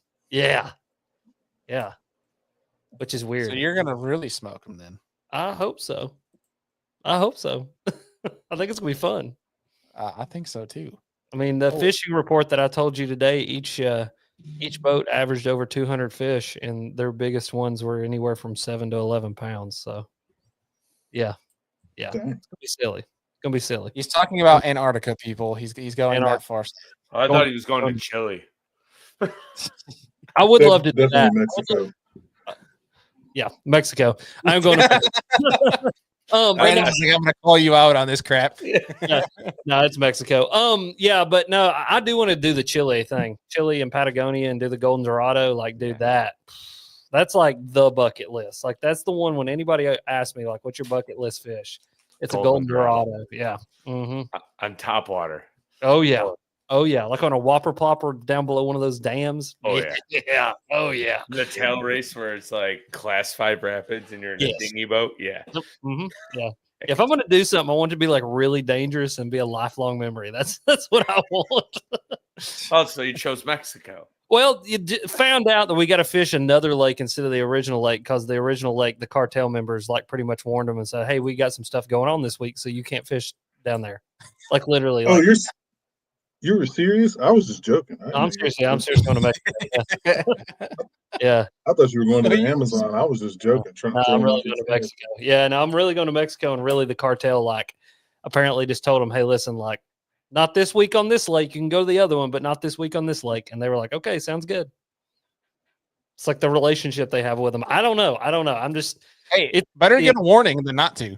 Exactly. Yeah. I mean, I would rather just, hey, go to this other lake and have just as much fun and catch just as big a fish and leave us alone while we're doing whatever we do as a cartel. Yeah. I actually have a client that is from Mexico, and he was telling me about, like, he goes, there's the big name ones, but there's so many other lakes in Mexico that are just as good, if not better, that you don't know about. Mm-hmm. Yeah. The original lake was El Salto, and then we're going to another one. I forgot. They texted it to us, but they said they've got like that one and then 2 other ones. It's Ron Speed Adventure is who it is. And so they've got like lodges on a bunch of different lakes, but it's going to be, Cartel Family Fun Day. That is what they're doing on El Salto. Little water skiing, little fishing, just leave them alone. Yeah. Hornets. You don't bother them. They're not going to bother you. You just don't want to kick that hornet's nest. It's their yearly retreat, family reunion. All that hard work they've been doing. Yeah. Who did you say you're going down there with again? Ron Speed Adventures. Yeah. They're based out You of been down there, Mexico, Brandon? but- No, I haven't had a chance to fish Mexico, man. That's definitely one that's on the bucket list as well. I think I'd much rather go to South America though. Yeah, I want to do the South America thing too. That's another one. What Ron is the Speed top does of your those bucket too. list? So what? I was asking Brandon, what's the top of your bucket list? At the top of my bucket list, Yeah. oh man, so many different species on my bucket list. I'd have to say my top of my bucket list right now is not a freshwater species. I want to go chase like a 100-pound tarpon on the fly. Hell, There you go. Yeah, it's Buddy. top for sure. you ever caught a tarpon? Nope. Listen, I hooked Dude. one. It is like heroin. I've never done heroin, but it is like heroin. Like I don't like. I've heard like heroin is like it's like the most addicting thing ever. I hooked a tarpon. That's all I did. Hooked it, dude. That was the most powerful thing that I have ever hit with a rod and reel in my whole entire life. It scooted my feet across the deck of the boat. Like it was. I bet. Dude. Yeah. Yeah, It dude. was, I've watched tons and tons of video. I've got friends that that guide tarpon down in Florida, and it's been on my bucket list for a minute. And it's a fish that I really want to go chase one of those bad boys for real. But I want one on the fly. Like I think that experience alone would just basically solidify it for me. oh yeah. Oh You yeah. better hold They're- on. They There's are not enough addicting. I line. mean, if you go catch it from the kayak too, you better get ready to get towed around. Yeah, And- see, I don't have any interest in chasing it from the yak, man. Like the Seriously? ocean scares me, dude. Big blue, it scares me from the yak. Yes. I've seen it's too much stuff out See there that the- could easily Especially in the swallow Gulf. me up. Yeah, Well, you see, a just go hard pass. chase them in the mangroves, like the backwater, the lagoons and stuff like that. You can still catch big ones doing it. My dad does it all the time. Oh, it's it's where the I bull would do sharks- that. Yeah, it's where the bull sharks only get 8 feet long, not 10 feet long. It's the only difference. That's don't right. you know? Yeah, you'll be all right. Yeah, I don't know, man. I'd have to do it with somebody that's got a lot of experience that can really kind of just put me on one. Like I don't want to go out there just poking around. You know what I'm saying? Like the mangroves looks fun. Shallow water, skinny water, backwater, stuff like that looks awesome. I'd definitely be down to do that. But like getting out on just like open water, 3,000 feet deep, hard pass. Like I'll get out there on a boat, a skiff all day long and do that. But yeah, on the yak, nah. Dude, what was really cool is when I did my tarpon thing, I hooked the one in the morning, like in the intercoastal kind of deal. Couldn't see it because the water was like dingy in there. Then we went out off the beach and they were like migrating north. And you would turn these tarpon with like we were throwing like big Savage Gear swim baits. You would turn these tarpon and they would come up and look at you and like turn their body sideways and they would look at you and their eyes are like the size of a tennis ball. And it's just the coolest thing to see them do that and see like a school of them. Because there would be like 5 or 6 of them. They would all be like 7 to 8 foot long, like 200 pounds. And they would come swimming by and like turn their body sideways where they could look at you and then like swim off. That is an incredible animal. Like it is one of those things that like, I get it. I get the saltwater thing 100% with a fish like that. Cause it is out of this world. So much fun. Well, about I'll hand tell- roping a Goliath. I'd do that too, honestly. Dude, it's a lot of stuff on the saltwater side that I definitely want to go check off. But Yeah, Brian nailed it here too in the comments. Topwater giant trevallies. I mean, I bet. They GTs, need to dude. make That's a crazy one. and a Chapo big enough to throw giant trevallies that would hold up. Oh, they exist. They're just in the musky side of things. They got ones that are just massive, but they use those freaking huge plugs. Mhm. That's why the guys are using gloves and they're like, it's a crazy workout because you're using those giant plugs all damn day. It's unbelievable some of the videos that you see captured those GTs. But I'll be honest. I think we get so caught up on bass, and I love bass fishing. I mean, like it's what I've done my whole entire life. I love it, and I'm never gonna not do it. But like, I have to say, over this past year, I've had more fun targeting other things than bass, like carp. We did the carp thing when the cicadas hatched. Dude, those are so fun. Dude, it's like a redfish. I mean, they are a freshwater redfish. And that was the coolest thing because the cicadas were hatching. And you would take this little bitty cicada lure on a 7.6 medium light rod and cast it up there. And these carp would swim up and go bloop and grab it. And as soon as you touch them with the hook, it was just, yeah, dude. And Yeah, like, man. I think there's so many other things that like I want to go target, like the trout. I'd never done trout before. I did trout a bunch this or earlier, late last year, early this year. And that was like just fun because it was like, here's this stream I've never gone to before. And you walk up this stream and you catch like the most beautiful fish that you've ever seen. And like, it's just light line fun. I don't know. I don't know. I think it's one of those things that's like, I think as an angler, if you get really caught up with just like one species, you're missing out on so many opportunities to just have a ton of fun because it's all fishing. And I think that's where we get lost on it is like, we're like, well, I'm a bass fisherman. No, I'm just a fisherman. Like I'm an angler. I want to go catch. If I have to ball up crap on a hook to go catch something giant, I'll go do it. I don't give a crap. Like I love it. Real, man. But Dude, we go out here and chase big blue cats. You know, that's something that I've never really gotten around to like filming. Yeah. Like my personal best blue cat is like 54 pounds. Like that's just awesome. A massive blue cat. Yeah. Out here on Lake Lavon, which is right here by the house. Like, I talk a lot of crap about Lavon because the bass fishing there is terrible. Yeah. But the cat fishing out there is insanity. Yeah, because 50-pound cats are eating all the bass. Dude, there's just monster blues out there. But that's something that, you know, I want to get into, you know, filming. But, you know, it's you know, chasing catfish is like a sit and wait kind of game. You know, it's not very entertaining until you actually get a fish on the line. And it's just like, just everything is kind of going crazy. But, yeah, I definitely want to get out there and do some drift fishing and chase some big blues on the yak, man. That's something that I've always wanted to do. Yeah, dude, you got to film that. I mean, those views will go nuts for you. Yeah, man. And I see Dale just said chasing a steelhead. That's another one that's on the bucket list as well. I got a buddy up in Washington. He's actually a world-class steelhead fisherman. He's always trying to get me to come up there, man. And I definitely want to – hopefully I'll be able to make it up there either next year or the year after. But that's definitely one that's also on the bucket list, man. Andy, I was going to come fish steelhead with you, but I decided to go to Mexico instead. I'm sorry, buddy. Maybe we'll do it later. You're good. It was the worst fall I've ever had steelhead fishing. So. Really?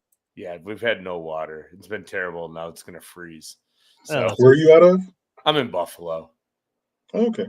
We have domestic rainbows. Well, technically they're steelhead because they came from Washington in the late 1800s, but they're migrating rainbow trout from a lake into a stream. And guys on the West Coast won't say they're steelhead, but technically they are because they came from Chambers Creek in Washington. But because they don't go to the ocean, they don't call them steelhead. It's this big hoopla, whatever. They're the same thing. So they're migratory rainbow trout. Either way. So is a steelhead native to the East Coast or no? West Coast. They're just a West Coast fish. Yeah, technically a steelhead is an ocean-living rainbow trout that migrates into freshwater to spawn, and they spend their first 2 years in the river before they go out to the ocean. Okay.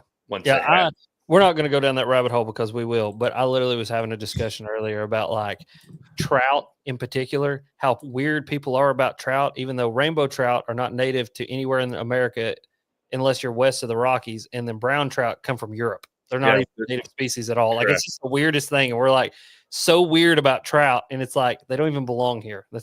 Unless you're talking about like, you know, like your chars and all that, and like your brook trout, which technically a brook trout's a char. Trout is a char. It's not a trout. Yeah. Anyway, or your boneless browns. Boneless brown. What's that? I've not even heard of that. You don't know what a boneless brown trout is? I feel like I'm walking. I think he's talking about poop rud. Oh. I've never heard that. What? That's pretty good. I'm gonna have to use that on somebody. I'm gonna have to, like, next time I'm walking a trout stream with my little spinning rod and all the fly guys are making fun of me, be like, "You guys see any boneless browns lately?" I haven't heard that. That was good. I got you, Brandon. Well, dudes, before we go down 10 other tangents, we warn people on the get here, but we have a little fish it, box it, trash it. Okay. And so for the folks that are tuning in, Alex, I feel like you've been on half of these shows that we've done with fish it, box it, trash it. So you kind of know the deal. Been on like 80 or 90% of them. Yeah. And I still don't understand how they work. So I'll still get confused. You still have to explain the rules to me, but I'm here with a smile on my face to participate. Yeah. Well, for you guys and people tuning in, so it's fish it, box it, trash it. And essentially, it's the game. Everybody knows it, but it's the fuck, marry, kill. Okay, so it's plain and simple. That's what it is. You're gonna fish one. That's the top level. That's the first one you're gonna go with. Box it is one that's second best. You're going to keep it. It's not at the top, but you're going to keep it in the box for later. And trash it is one, obviously, in its name, you're throwing it in the trash. So we're going to give you 3 different things. And you guys, we're going to go back and forth here. We'll start with Brandon, go to Rudd. And you have to just basically the 3 different things. You're going to say you're going to fish one, box one, or trash one. Does that make sense? Cool. All right. So let's get into it here. We'll start off one of my favorite topics here, and that is oatmeal cream pies, zebra cakes, Little Debbie's, Nutty right Buddies. Love it. We'll start with you, Brandon. So it starts with me. Starts with you, man. I'm Oatmeal gonna- cream pies, zebra I'm gonna- cakes, or Nutty Buddies. I'm gonna fish the oatmeal cream pie. I'm gonna box the zebra cake, and I'm gonna trash the Nutty Buddy. Dang, right in order. Okay. Straight in that. Are you not a fan of the Nutty Buddy, or are you just because the I do list, not you- like Nutty Buddies, man. I don't like Nutty Buddies. And I don't know. zebra cakes are good, but oatmeal cream pie is that's top tier fire to me. Yeah, top tier fire? All 500 calories packed into one little. Yeah. 500 ounce of calories and 110 grams of sugar. Perfect. right. Nothing but enriched wheat flour and folic acid. That's the first 2 ingredients, baby. straight up. That's I love it. Dude, looking back on it, like it's crazy how all majority of these people, I should say the nation, is starting to learn what's actually in our food. And here we are, like as a kid growing up, my dad on the way to go hunt for the day, he'd get a coffee, I'd get a chocolate milk, and he'd go buy the whole box of oatmeal cream pies, and we'd kill it in one day. And now looking back on that, how bad that was. I'd crush a box of those on the way out. On the way, you got one for On the in, way one for out. On the way out, that whole box is getting crushed. Oh, man. See, I was the same way about Nutty Buddies. Like growing up, I loved those things. I would house a box of Nutty Buddies, and I'd be like, I just don't feel good. Like, Yeah, I just don't feel good. So much wafer, chocolate, and peanut butter. Like, it's good Rudd, what stuff. about you, man? I agree with Brandon. I mean, literally the same exact thing. Oatmeal cream pie is peak Little Debbie product. Like that is everything that you need and everything that is right in life. The only thing that I like better than a Little Debbie is those chocolate Hostess cupcakes. They're like chocolate with the cream in the middle and the swirly on top. Those things, yes. My mom still buys those things, and every time I go over to her house, I walk over to the dish, I pick one out, and I eat it. And like that's my one time that I get my Hostess cupcake. But Are no, those cupcakes called like zingers, right? Were they the zingers? No, the zingers are the long ones. I was just about to say. yeah, the zingers are that's the number 2 after the cupcake, bro. Yep. You get The those vanilla cupcake flavored ones. yes. So The good. cupcake's denser. like The zinger is a little bit like lighter and fluffier. And then Yeah, a zebra cake leaves a residue on the roof of my mouth. Like I really like them, but it leaves a residue on the roof of my mouth I don't like. I'm just not about that. You gotta life. start picking at it with your pinky. Yeah, To get it like out. I'm sitting there going, I'm like, trying to get it off. Yeah. So no, I agree with Brandon 100%. The oatmeal cream pie is peak performance. That's peak male performance. You eat an oatmeal cream pie once a week, it keep the doctor away or some shit like that. Probably not. But you want to stay at peak male performance, 1 cream pie a week. Now, an apple a day keeps the doctor away. 1 cream pie a day, or oatmeal cream pie a day, keeps the missed it doctor there. paid. You picked up what I was putting down. All right, never mind. Go on then, son. I was gonna say keeps the Hey, what do doctor you think, paid, bud? but I guess in The either cow babies scenario, are keeps made. the doctor paid. But, yeah. Oh lordy, my bad. All right, so staying on the food topic here, is barbecue, Mexican, or seafood? Bro, You want to go first? man, you just picked literally my top 3 everything. It's supposed to be easy, Brandon. This is the worst question that this makes. I eat all 3 of these 4 or 5 times a week. So, Texas barbecue obviously is number 1. So I'm definitely gonna fish that. Mexican, definitely boxing. Seafood, I'm gonna have to house that one. Sorry. Your house in seafood, or your house in Mexican? Trash and seafood. I'm gonna have to trash Trash and that seafood. one. Mexican, man, I can't. Mexican is also my number 1. Dude, all 3 of those are my number 1. So that's like the worst question in the world to ask me. So barbecue, Mexican, seafood in that order. Same order you sent it to me. Sorry. I mean, those 3 are basically my food groups, so I'm with you there. That's it. Super. Just makes I'm serious, man. For real. I mean, in Texas, you got the best of all three of those worlds. So I mean, you can't do it, man. That's the worst question in the world. Sorry. It's the worst question in the world. I can't make it easy on you. I can't make I know, an but obvious trash. barbecue, Mexican, seafood. I dig it. All right. Red, do you So concur? no, I'm gonna have to go fish Mexican. I'm a Mexican food fiend. Best Mexican food I've ever had in my life though was in Texas. I went to a little joint by myself. I was in Oklahoma, going to fish with Jimmy Houston, and I had the night before I was gonna go hang out with him all day and fish. And I drove into Texas, and it's like North Texas, and it was a little Mexican restaurant. Nobody spoke English. I walk in, I order tacos El Pastor and a Diet Coke, which I learned was Coca Light, and had the best Mexican meal that I've ever had my whole entire life. So that's Mexican food. I'm going to fish it. I'm going to box barbecue. As bad as that hurts my heart to say, because I love barbecue. I'm a barbecue weirdo. Like, I'm a barbecue connoisseur. I've been to some of the best barbecue joints in the world and partaken in many of them. Texas does have the best brisket by far. Like, Texas brisket is untouchable, but I do have to say that Memphis ribs are still peak. Yes. Memphis ribs are still peak. I'm a dry rub guy though, and add the sauce toast. Y'all are sauce people while you're cooking them. It's weird to me. No, we don't. No, Texas doesn't sauce anything, man. I sauced the ones I had in Texas were sauced. They were sauced on the smoker. Well, that's not true Texas barbecue then. 'Cause we don't sauce anything. It was still good barbecue though. That was we let the meat speak for itself. Sauce is a compliment, and I that's try to let my meat speak. most other barbecue. Like when you look at Kansas City, Memphis, and all those other places, the sauce is what makes it. They don't even really season the meat. It's just the sauce. See, and that's why I like Carolina barbecue too, though. Like, say, I love barbecue. I love all barbecue, but like Carolina barbecue because I love mustard-based sauces. Like, I love vinegar and mustard-based sauces. So that's why I like Carolina barbecue sauce. But I you take a piece of Texas brisket and put a Carolina barbecue sauce on it. It's like sacrilegious. But there's a new place that I want to try though that I just saw on the internet and is in Texas. It's in Austin actually, and it's a Egyptian guy, and he. Oh yeah, bro. Yeah, dude. AB, yeah, I had that just a couple days ago. Yeah, he's pretty good. Oh yeah, dude, it's fire. He did some oxtail that had like some pomegranate. And, yes, that's what he's talking about. Yeah, he's got some phenomenal stuff, man. Yeah. No, I want to try that. I'm about to pull him up right here. I remember that. Yeah, dude, Brandon. When we come down to the classic, you are going to choose our dinner locations each evening. I got you. He said, "I got you." Yes, please. I love food. Senor. But then I'm gonna trash seafood. I mean, dude, seafood's only good if you're near the coast. Let's be honest. Like, seafood that has to be frozen and like shipped somewhere is just not great. We have this seafood place here in Knoxville called Chesapeake's, and everybody raves about it. And it's just trash on a hot cracker. It's hot trash on a hot cracker. It's just horrible. It's a mayonnaise sandwich of seafood.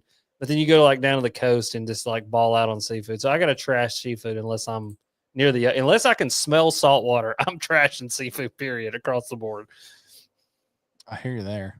Yeah. Andy, what about you? Mm. You're a bougie food guy. I'm gonna fish Mexican, definitely box barbecue, and I'm gonna trash seafood unless it's the same thing. Like, we went to Bethany Beach in Delaware last Memorial Day weekend. I think lunch and dinner every day, I ate seafood, but I had to because the ocean was literally right there. So yeah, Mexican all day. Like, if I would eat Mexican breakfast, lunch, and dinner. Like, I make burritos. It's not Mexican, but like, I want to eat Mexican food. Pull up full screen for you. What is it? KC barbecue, is that what it's called? KG barbecue. KG, yeah. Yeah, KG barbecue. Yeah, dude, it is. It looks so good. That he did a brisket with a pomegranate barbecue sauce. Like, dude, that sounds out of this world. Like, come on. He crushed some lamb chop. I work with this company called Nomad. They make these really awesome grills. I'm sure you've probably seen them floating around on the internet. A lot of ads for them. They do this big event every year. It's called Camp Nomad. So they invite all these different pitmasters from all across the state. They'll do like 4 to 5 different pitmasters each year. And he was one of the pitmasters there this year, back in October. This was just a couple weeks ago. And dude, I mean, he knocked it out of the park, man. Like, I mean, the dude he's a straight beast on the grill, man.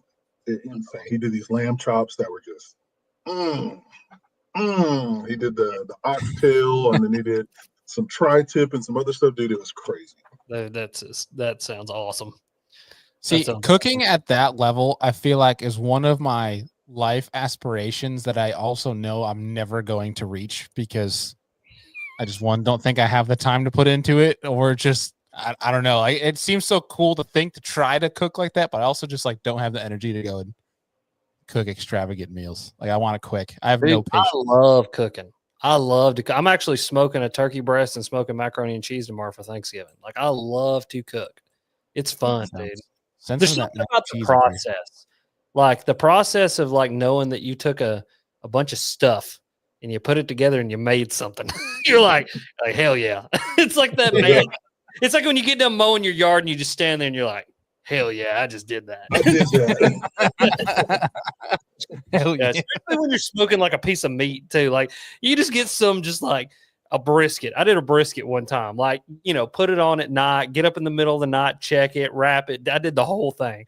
And by the time I got done, it was like, 11:30 the next day. Finally got the brisket done, got everything done. And like when I got done, like I didn't even want to eat it because I was just done like screwing with it. But I was just like, hell yeah, I am man. Cook meat over fire. Like Oh, that's amazing. And the fulfilling part is watching other people enjoy it, man. Absolutely. That's the best part about it, man. Whenever you cook something that is just like phenomenal, that you put your all into like that, and other people eat and enjoy it, and they compliment you on that, dude, like that's the closing moment. That's what makes it all worth it in the end. Oh yeah. And the only thing more satisfying than that is killing the thing and then cooking it and someone saying that. That's like that whole thing right there. There's something primal about that. There's something, it itches like skulls of my enemy, like blood out of the skulls of my enemies, like part of man. You know what I mean? It's just like, I am the king. Like I did this. I hunted it. I killed it. I gutted it. And here it is. We're eating it. Like it's awesome, dude. Straight up. That's that sense of pride, man. Like putting food on the table for the family type of deal. That's you feel accomplished.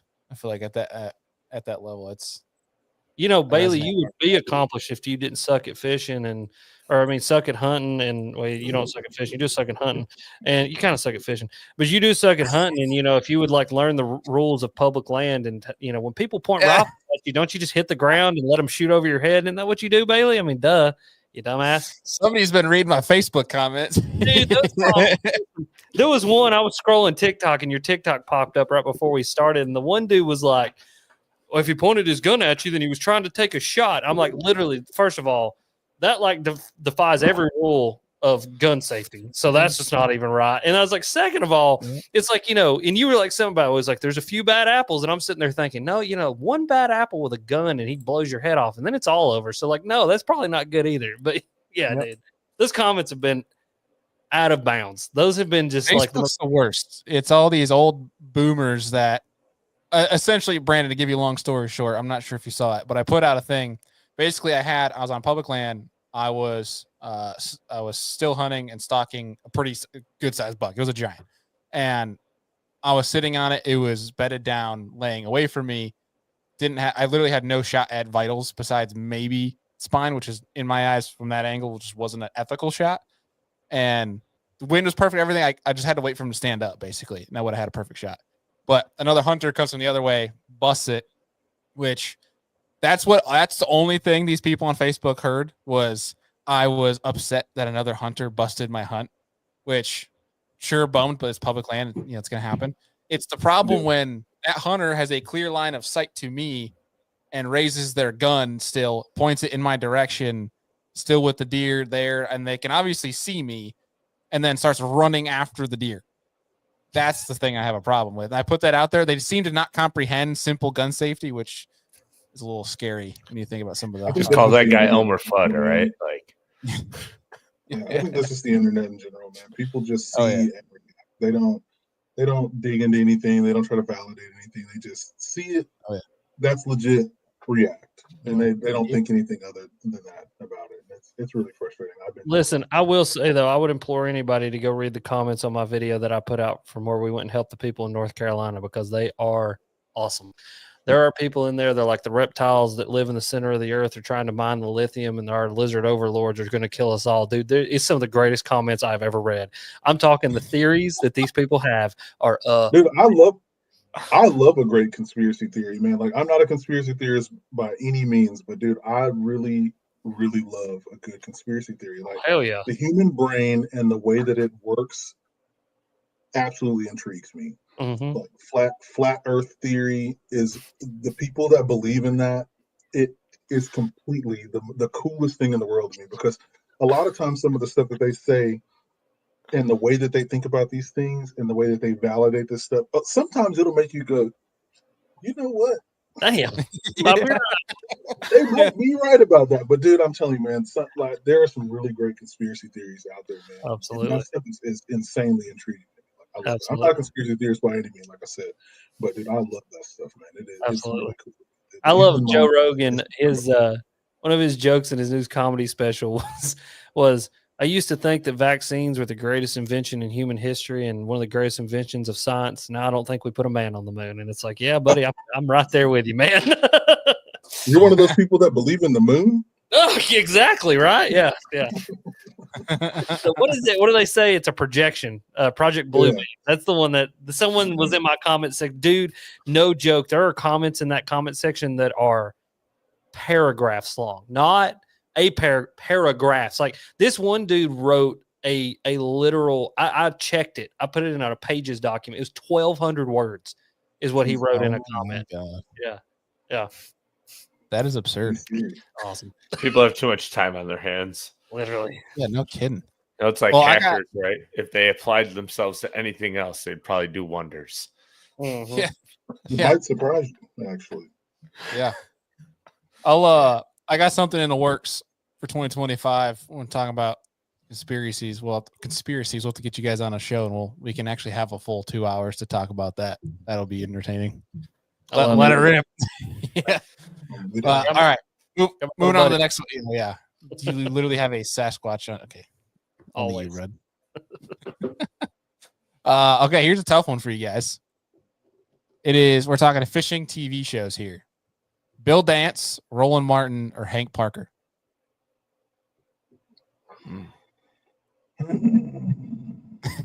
Brandon is about to just leave.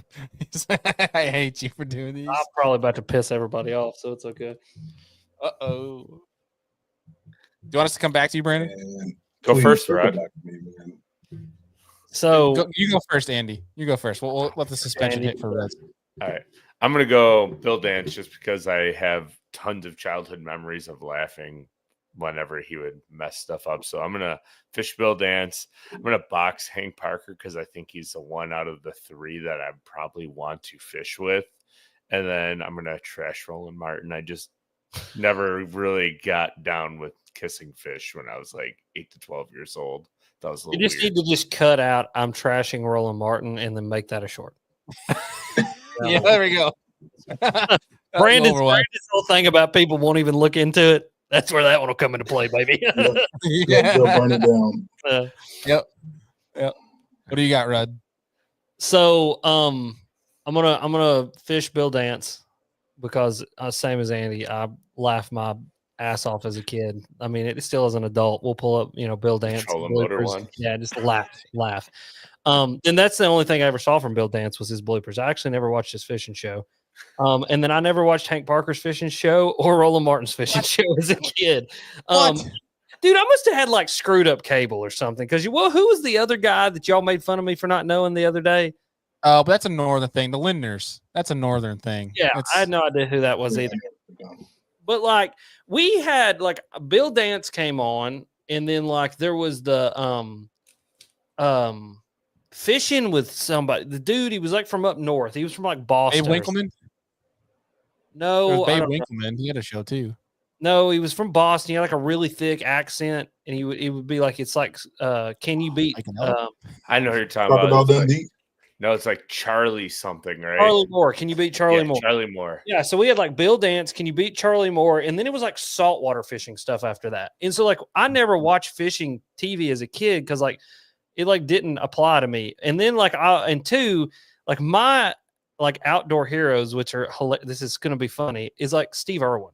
Like, dude, I love the crocodile hunter. And because when I was a kid, not only did we fish and we hunt, but I had a creek that ran through the property that my mom and dad lived on and I lived on. And then my papa had a big farm. And so we were always like looking for snakes, looking for crawdads, trying to catch minnows. And so like I was like watching Steve Irwin and those guys while everybody else was probably watching like fishing shows. And so like I can't even box or trash one either one of them because like literally I've never watched a Hank Parker episode of fishing or Roland Martin, either one. Like I just never got that when I was a kid. Yeah. You know, that's the root cause of all of our problems in life is that Fortnite killed Animal Planet. I mean, legitimately, dude, I didn't watch cartoons as a kid. I literally the one cartoon I watched was Pokemon. I remember it. I would get up on Saturday mornings to watch it. But other than that, I watched Animal Planet constantly, dude. Like Steve Irwin and like the dang Snake Wrangler and Discovery and like that's what I still love a good animal documentary to this day. That's probably why I'm just a wealth of useless knowledge. But like I love that stuff. Oh, it's the same way with the History Channel. Like I loved the History Channel growing up. Absolutely. All the you want to go conspiracy theory, you can just go all the way back to Nostradamus, right? Like absolutely. The OG of conspiracies. Andy's one of those useless history knowledge buffs. I do know. Probably just have like a 3-hour dinner where we're just like, did you know in 1932? Just go back and forth. Yeah. Keep eye contact the whole time though. Yeah, just no blinking. Yeah, man, I'm pretty much in the same boat as Rudd, man. Like I didn't grow up watching a ton of fishing shows, man.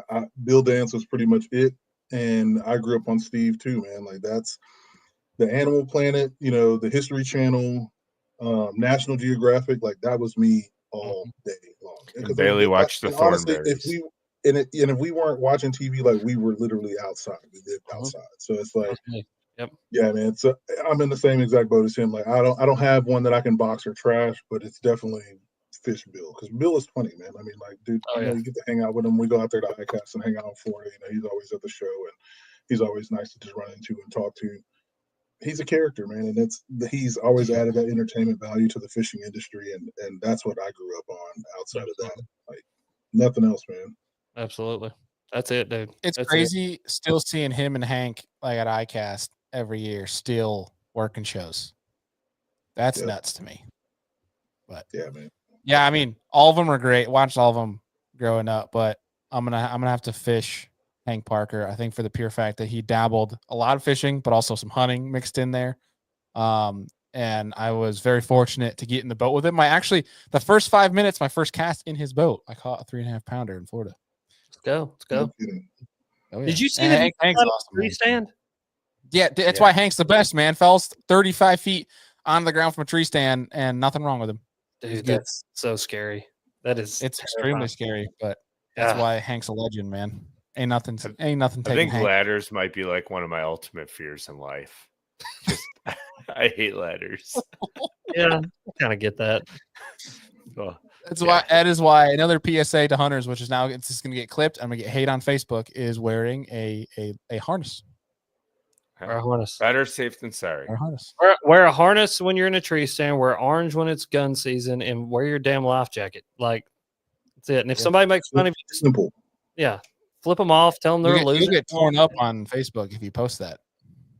Oh, that's fine. Facebook's. They're going to call you communist if you listen. I'm convinced at this point Facebook is nothing but people over 60 and Russian bots. That's all I think Facebook is at this point. Like I really do. I'm convinced now. I mean, it's nothing new. Like I got trashed whenever my truck went in the lake, and it wasn't even my fault. 2 years ago. And it's like people on it. Yeah, people were like, "Oh, you got this big old professional truck, and you don't know how to drive down a boat ramp." And it's like, my truck had brand new tires on it, parking brake was on and engaged. The truck was completely stopped.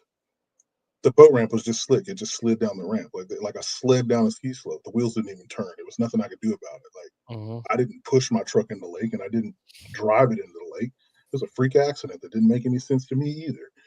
But yeah, because some idiot took a video of it and put it on TikTok, and that of course went viral. Dude, it was stupid, man. It was TikTok is that damn scene from Star Wars when Obi-Wan Kenobi's like Mos Eisley. It's a den of thieves and robbers and whatever. It's the scum of the universe. And I'm like, yeah, that's TikTok. That's a good descriptor of it. Yeah. No, the internet is a fun place full of a bunch of people who think they know everything. And if you're going to do anything on the internet, you better have thick skin because at some point or another, they're just going to tear your ass apart. I know, man. You just got to be like, whatever. It's so many soft people on the internet too, man. That's another thing that's so irritating about it. It's like everybody's opinionated and everybody is soft. Yep, it's like Bailey. It's just soft. Just a soft white underbelly of a hedgehog. Just mushy and hairy. Just look at him sitting up there. He's not even that hairy, Rod. I know. Yeah. He is a meat sack of a human, though. Love you, Bailey. A meat sack of a human. I'm gonna put that as my Instagram bio now. I am a meat sack of a human. That's what I'm gonna put. A walking meat sack. I am 5 pounds of sausage stuffed in a 4-pound casing, boys. Let's go. It's peak of male performance. Told you I got the rib cage of a big cat and heart of a lesbian. Let's rock this thing. Listen, all he's missing are some of those wheelie shoes, and he's jiving. Yes. He's I totally had those the internet in middle school. Who didn't? I didn't have a pair of Heelys. I did not have those. What? No. Yeah, man. My mom wouldn't buy them for me. Plus, I've worn a size 15 shoe since I was 13, so it wasn't. Yeah, I don't think they made size 15. My shoe size. I was say your size shoe. They need to take a wheel off your truck to fit that shoe. Basically, harsh. Brandon, how tall are you? 7 foot on the head. Yeah, I was about to say because I'm 6'4", and I know the first time I met you, I was like, "Oh, good Lord, have mercy!" It's like this is the only other person I've ever met. I got to look up to. I'm like, "Hell yeah, here we go." I still remember the first time Brandon and I met. I think you tapped me on the shoulder, and I did the whole like movie thing of like, oh hey Brandon, how's the weather? I bet that joke is really old for you. Nah, dude, I'm so used to that stuff, man. Watch out for that 747. Anyway. All right, moving on because we're really not getting through these. Here we go. Did you expect anything else? No, not at all. But that's the point of the show.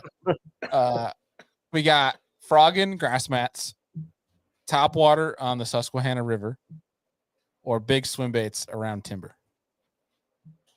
Bro, fish big swim baits all day long around timber.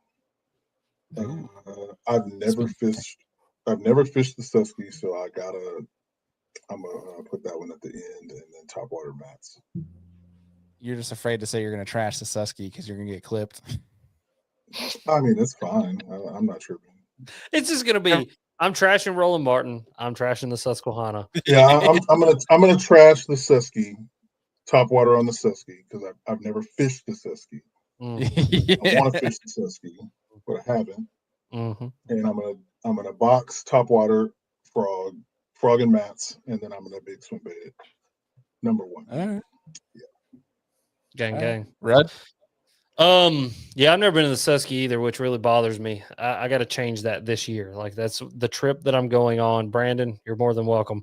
But like I want to go to the Susquehanna and do the topwater thing because it seems like it is right up my alley. Buzz baits, ploppers. I mean, just it's Alex Rudd. Like the Susquehanna and Alex Rudd seem like they're just going to be like two peas in a pod. But I guess I have to trash it because I've never been there, and so I can't. It's bucket list place. Let's go get that one done. That'll be easy to knock out. I'm gonna fish frogs on a grass mat because just I would fish a frog 365 days a year if I could. Like I love that bait. I've spent 8 hours fishing that bait just to get one blow up, just because I love a good frog blow up. And then I'm gonna box big swim baits on timber because so here's been the extent of my experience with big swim baits, big glide baits specifically. Fished them a lot. Never caught a fish over 2 pounds on a glide bait. Biggest fish I caught on a depths 250 was a 1 pounder that I don't even know how I hooked him. He just like smacked the side of the bait and hooked himself in the side of the head. And so I guess I just need to like go like make it a point one day to like I'm gonna go to a place that has big fish that they'll eat a big glide bait or swim bait and go do that. Now that being said, there was a fishing report from Mexico that said that they were catching them on 7-inch paddle tail swim baits in 25 foot of water. So Get What's some of that? these right here. What is that? 86 baits, Doom Raider. Doom Raider. Mhm. 86 baits and Doom Raider. Okay, I'm adding it to the list. Yeah, man. That right there. 7-inch bait. I lost a 12-pounder on this thing. Lord have mercy. Yeah, probably the worst day of my life. Literally came up right next to my boat and just shook this bad boy to oblivion. And I've lost about 4 of these, unfortunately. They're not cheap. I actually kind of hate to say that out loud. That's my stomach hurt. But yeah, I've got probably, I don't even know how many dollars worth of swim baits over there on that wall, but it's quite a bit. Now I will say the glide baits for muskie, buddy. A glide bait about that size and make a muskie do stupid crap. And that's one thing I think a lot of people, they get way too caught up on throwing crap like that big for muskie. When around here, like a 6 to 7-inch glide bait that's what Brendan Brown from Brown Bait Company actually sent me a Clash 9. So I've got one of his Clash 9s that he sent me to use.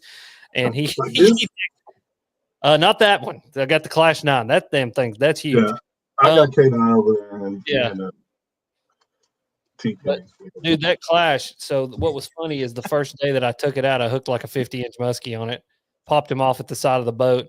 Next cast, I had like a 40-incher follow it out, and I was like, "Oh, so this is what this bait's going to be good for: big toothy creatures." Like, dude, yeah. Fun though. All they saw was a dollar sign.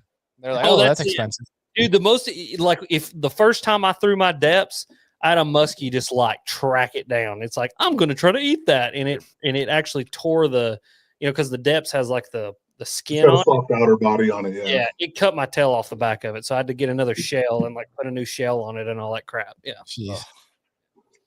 Yeah, dude. Oh, thanks. Those bigger baits, man, they're great search baits, man. They just have so much drawing power. Like, I mean, if you're in a place that you just have no idea if there's fish there or not, just hurl a gigantic swim bait out there and just work it back as slow as possible. And it's like they can just spot it from a mile away, and they're just going to come and check it out. Mm-hmm. Yeah, I heard somebody say one time, it was like the best explanation for it. It was like in a fish's world, most of the time, like of its whole existence, something that big normally isn't fake. And I was like, that's really like a really good way to think about that. And so when you throw something big like that in there, it just gets their attention. They're just like, I wonder what that is. And the curiosity gets them, because bass are curious. It's very interesting. There was that Knowing Bass. I have it sitting here. I keep it back here because this is the best book I've ever read in my whole entire life. If you've not read it, try to get yourself a copy. Very expensive. I lucked up and got my copy, but one of the best books I've ever read in my life, Knowing Bass. But it was talking about like a bass's curiosity level, and like they're very curious creatures, and like they would get them to do things just out of curiosity, and like they would come like look at certain things, go smell certain things, and go after it just out of pure curiosity, like a cat is going to look. It's interesting. What they say. Yeah. Andy, what about you, man? Do you remember this selection? I'm asterisk. Can I asterisk the Susquehanna topwater fish? Because I have a pretty good smallmouth topwater fishery right here. Or does it have to be the Susky? Sure, you can do your Niagara River. Yeah, I'm probably going to fish topwater on the Niagara River for Great Lake smallmouth. And then frog grass mats and big swim baits around timber I'm going to trash, because I just don't really have the opportunity to do that where we live. So I don't get out of New York much, but I will throw. You don't get out of Buffalo much, bro. Yes, I do. I go to Rochester. yeah, you went it out. Nice, lawyered. He goes from where it smells like pure hot trash to just where it kind of smells like pure hot trash. No, I'm just kidding. I love Buffalo. Yeah. He just goes downwind to that smell of pure hot trash. Yeah. Listen, you go from Buffalo to Rochester, and the hot dogs are completely different, right? Like your bar food is completely different from city to city. It's a great time. It goes from shitty to shittier. Yeah. You go from Mighty Taco and Jim's Steakhout to garbage plates. So I have a funny story before we go down another rabbit hole. But first time we went to Buffalo, I love my wife. I love her. She's the sweetest thing that has ever lived. And you got a taco place up there that we don't have down here. It's like Mighty Taco, probably. Yeah. And she's like, "Oh, look, tacos through the drive-thru. I don't think I've ever seen that." And I was like, "Honey, Taco Bell." And she was like, "Oh yeah." I was like, "Okay." And so every now we drive by a Taco Bell, I'm like, oh look, tacos through a drive-through. I don't think I've ever seen that. Did you get those mighty tacos through a drive-through? No, we didn't. You're lucky you didn't. We were heading to Bailey's the reception thing, so we went and got buffalo pizza and buffalo wings, which was that. Now buffalo wings in Buffalo is a whole different. It's like barbecue in Texas. Like, listen, dude, they're chicken wings. They're not buffalo wings. Okay, whatever. They're good. They're the best. They're the best damn chicken wings I've ever had in my whole entire life. So there you go. Yeah, that's the only thing Buffalo does good is smallmouth and chicken wings. And the football team's That's pretty funny. good. So. Yeah, there's a few listen. other things that are pretty Wheels. good. Well, all right. Moving on to the next one. They got a We really have- awesome. They have a really awesome pediatric cancer foundation as well called Punt, which we will be raffling off a kayak for on Friday night. Bailey, and you'll be there. Shameless plug for that one. Just putting that out there. But anyway, go on. Yeah, I totally forgot to bring that up. Actually, Drew is in the comments. Our pal Drew Gregory mentioned that for Friday night as well. Yeah, yeah, Let them know about Friday's fundraiser for Punt. yeah. So Friday night, Alex Rudd Fishing Channel. Come be a part of the live raffle. $1, just $1. Enter the raffle. And for every $1 that you donate, you get an entry into the raffle. So if you donate $100, you get 100 entries. And just one raffle ticket though could win you a brand new Old Town PDL 120. And I'm going to let Drew figure out all the logistics of getting that to you because I don't want to be responsible for that. But we will get a kayak to you. All that money is going to go to the Pump Foundation, which Brandon, I think we did. You were on the fundraiser, right? Didn't we do a fundraiser for Pump before? So yeah. So all the money is going to go to the Pump Foundation, which is a awesome pediatric cancer foundation that I work with that has a bill paying program that's huge. And what it does is it helps to kind of step in when families fall behind on things like house payments, electric bills, water bills, because they're trying to get their kid to chemotherapy and those kinds of things. And most of the time, either one or both parents has to quit their job to be able to get their kids to the treatments back and forth and just do that extensive regimen of treatments. And so things like car notes and water bills and light bills and things like that fall by the wayside, and Punt steps in and helps with that. So come by Friday night. If you're listening to this, come hang out with us and try to win a kayak. It's fun. I love a good raffle. Love a good raffle. So yeah. That's going to be on your channel, right? Yep. Correct? Alex Red Fishing on YouTube. Is Drew also multi-streaming that, or is it just? I have no idea. I'll talk to him about it. Y'all want to multi-stream it? I'll let you have it too. I'll let anybody have it. Screw it. Let's do it. Do it. Just do it. Listen, right, last time we next did a one. raffle, we raised $8,500. So let's do that again. Dude, should you call out what came out about this past week? I think you might have mentioned it earlier. But Yeah, no, I definitely can. The guy wants to stay anonymous, so I'm going to respect him in that capacity. I don't want to say his name out loud. But long story short, we did a raffle a couple weeks ago for the people affected by the floods in East Tennessee, Western North Carolina. Ended up raising $8,500.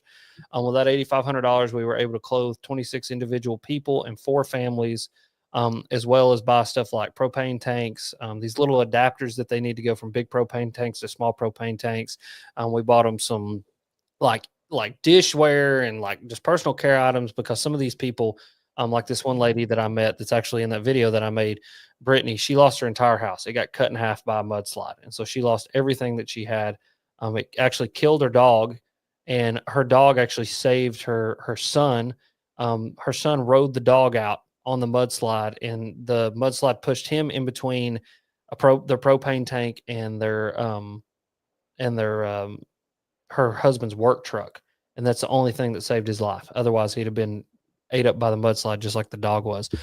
But all that being said, we raised $8,500 for those people. And then so I made that video, and I made the video, again, not to be like a spectacle or a sideshow and show off all those people, but just bring awareness and then show that we did exactly with the money what I said we were going to do. That's like the big thing that I always want to do. I always provide receipts.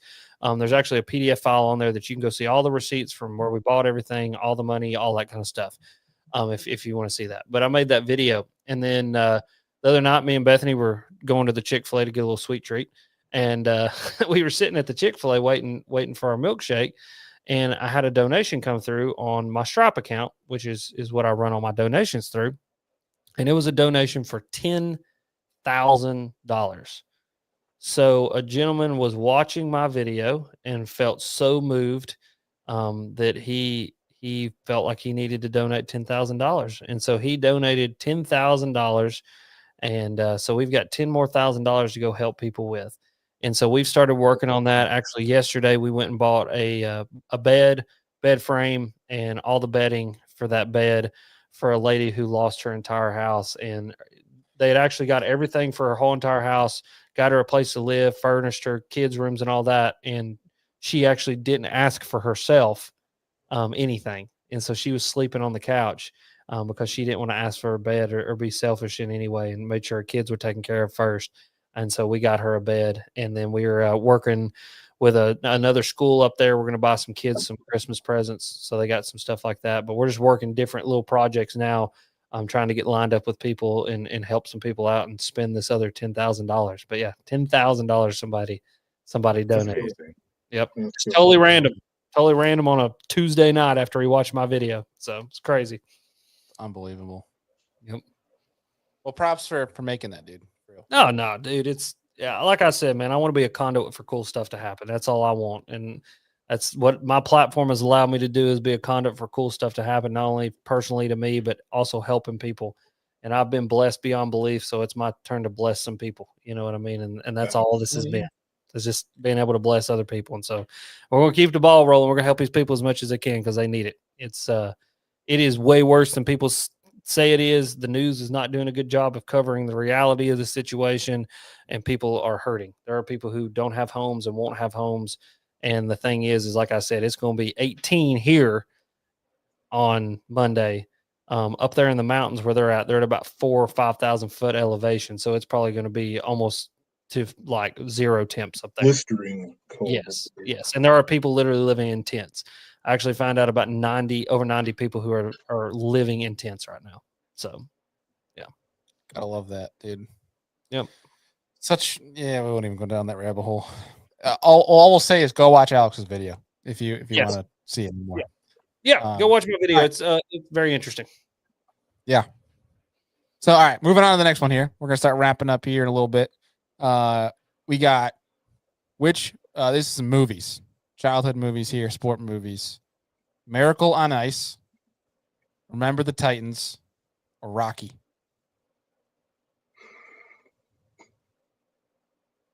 We're not going to bring up hockey yet because Brandon and I will get into a dispute. I love hockey, but man, dude, I'm a box Rocky. I like Rocky, but I'm a box it. Adrian, Remember the Titans. Get it, Adrian. I'm a fish. Remember the Titans, and I'm a box. Oh. On Ice. I'm gonna trash Miracle on Ice. I love hockey, but man, what? I don't know. I feel like Remember the You're Titans demoted as an American. Was a better movie. Your team sucks. I don't even want to hear that. Oh God. Your team sucks. Yeah, they do really suck. They suck horribly bad. All right. Andy, what do you got? I'm going to fish Remember the Titans. I'm going to box Rocky, and I'm going to trash Miracle on Ice. What and I love hockey. You guys just move to Canada then. Not a big Miracle on Ice. I watched it once, I think, and I was like, There's better hockey movies, man. Mighty Ducks is a better hockey movie. Okay, Mighty Ducks is an incredible movie series, yes. But Miracle on Ice is like the most American movie ever. We beat the Russians at their own sport. I mean, I get that. But Mighty Ducks is a better movie. If Mighty Ducks or if Miracle on Ice doesn't get you fired up, we can't be friends. You're not American anymore. Yep. Like if we're going down the Mighty Ducks train, I think Cool Runnings, the Jamaican bobsled team, gets me more fired up than Miracle on Ice. That's facts too. I would agree with Andy on that. Andy's demoted from the stream. Listen, here's all I got to say. First of all, you're not going to call me not an American. I own more guns than you do and probably ever will. Second of all, if we're going to talk about a movie where the Americans beat the Russians, we're going to talk about Red Dawn. That's the best damn movie that ever made. Like, yeah, fair enough. I mean, it's every man's wet dream. Any real man's wet dream. I've never seen Miracle on Ice because what the hell's hockey? I've never seen a hockey game, buddy. I found out Nashville has a really good damn hockey team. Apparently, The Predators, the Preds are trash, bro. Do not. Whoever told you that is full of it. Okay, I'm full of it. I'm sorry, I didn't know that. Whoever told you the Preds are good, they're full of it. But hey, go to a game because it'll be cheap. You'll enjoy it. Okay, we have a local hockey team here called the Ice Bears that apparently is like a feeder team. I don't know. They're a feeder team. They're a feeder team for the Predators. Go to them games. ECHL, them boys like to fight. You like violence? Go to them games. And I take that back. I've seen one hockey game, and I went to a rec league hockey game with Ben Nowak. And as soon as his feet hit the ice on his skates, I screamed from the top row, me and like 4 other people, kick his ass, Ben! Because all I knew was it was fighting in hockey, and that's all I wanted to see. I want to see a fight in a rec league hockey center. And so, and then they do have wiener dog races at those hockey games too. So maybe I'll go on a wiener dog race night, watch a wiener dog race and a good fight at the Ice Bears. So I'm going to trash Miracle on Ice because if we're going to talk about beating the Russians, we're going to talk about Red Dawn. I'm gonna box Rocky because as good as Rocky is, I do love Rocky. I mean, there's nothing more inspirational than him. Dun, dun, dun, dun, dun, dun, dun, dun, you know, we did it, Adrian. I love that. But dude, Remember the Titans. Remember the Titans is that's a damn good movie. Like that's one of those movies that you sit there and you're just like, I mean, it's the tears rolling. There's laughs. There's sadness. There's happiness. There's highs. There's lows. It's just a fantastic movie. Fantastic movie. Facts. Let's hear yours. Michael says I've got some unsubscribing to do. Not from me. Listen, there's nothing more American. Oh, we beat them at hockey. No, Red Dawn. We killed them all. Like, what's the difference here? You know, you get what I'm saying? One's real, one wasn't. What actually happened? Oh, I don't know. Is Miracle on Ice or a true story? I didn't know that. Yes, it's based out on a true story. I don't know crap about hockey. Hockey and soccer, right over my head. I mean, dude, like they're basically the same sport. What? The rules are similar. You did not just compare hockey to soccer. I did watch. I'm not comparing. The play with broken legs, where if you poke a soccer player, they're rolling around on the turf for 15 minutes. All that embellishment, man. I love it. It's terrible, just flopping like crazy. Is lacrosse like hockey? It is. It's field hockey. Okay, I watched a lacrosse game one time. I didn't understand what was going on, but lacrosse is awesome. Lacrosse is a fun game to watch too. It's played at a lot faster pace than hockey is, but because they're playing on the ground. But yeah, lacrosse is solid. Yeah. Well, the ball moves faster. It's the fastest sport on 2 feet. But if you really want to trigger some people, lacrosse is America's true pastime, not baseball. I don't even know what to say to that. Because the natives were playing it here before we were even here. The natives played lacrosse? That's how I was born, was from Native Americans. Really? Yeah. That's why when you go watch the game, like if you go watch Worlds for lacrosse, they'll have Europe, they'll have Canada, they'll have America, Mexico, and then they'll have an Iroquois team, like a native team that's there. That they get to be represented in it. And they usually kick people's ass. And not just like skill-wise, but they beat the living crap out of you because they still use wooden sticks. Huh. I didn't know it that. hurts like a mother. Here's all I'm saying. My favorite sport is fighting. UFC. And let's be honest. It's the most I mean, it's the best thing to watch. It's so much fun. I mean, but at the end of the day, what have we been doing since the beginning of time? Fighting each other. Yep. You watch bare knuckle boxing? A little bit, dude. That's brutal. Bare knuckle boxing, gruesome. Dude. It's brutal. Yeah, it's hard to watch that. I'm a big UFC fan too, man. I love MMA. Yeah, dude. The bare knuckle stuff, dude, that's a little too violent. Yeah, I'm a violent person. I'm a violent person, but that made me sick in my stomach. Did you see? Brandon, if I stepped into a ring and you were going the other side, I'd just see myself right back out. You just pull the move, like when you hold your little brother's forehead, it can't get to you. That's like your finishing move. That's it. That's funny. Did you see the knockout? So they did the fight in China this past week. It was like the doctor chick. Yes, bro, floored that girl.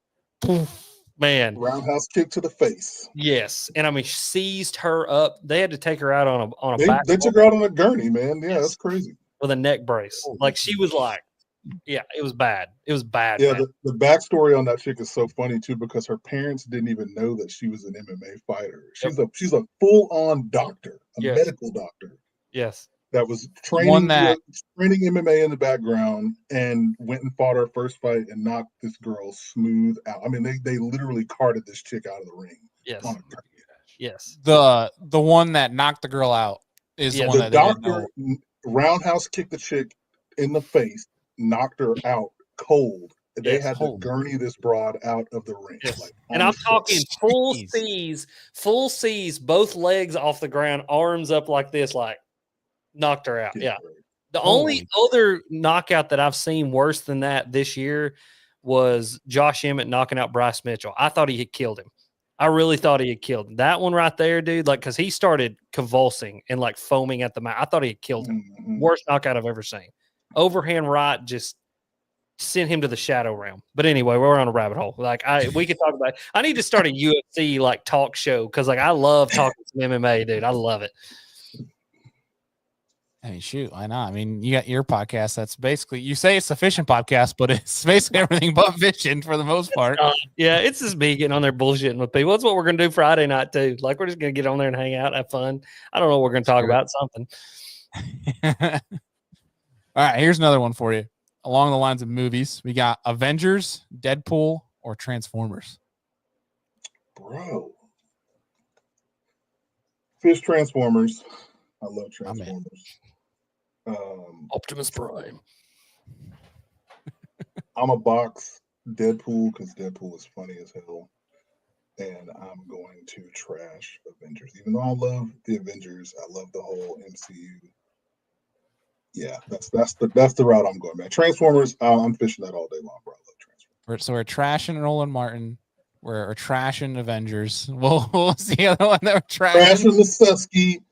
Trashing the Trashing the Susky. Susky. Dude, if I don't see a supercut of all three of those together, I'm gonna be pissed. If it's not a supercut of I have the rib cage of a big cat and the heart of a lesbian, trashing Roland Martin, trashing the Avengers, trashing the Susquehanna, I'm gonna be madder than hell. I'm just telling you that. We're not friends anymore.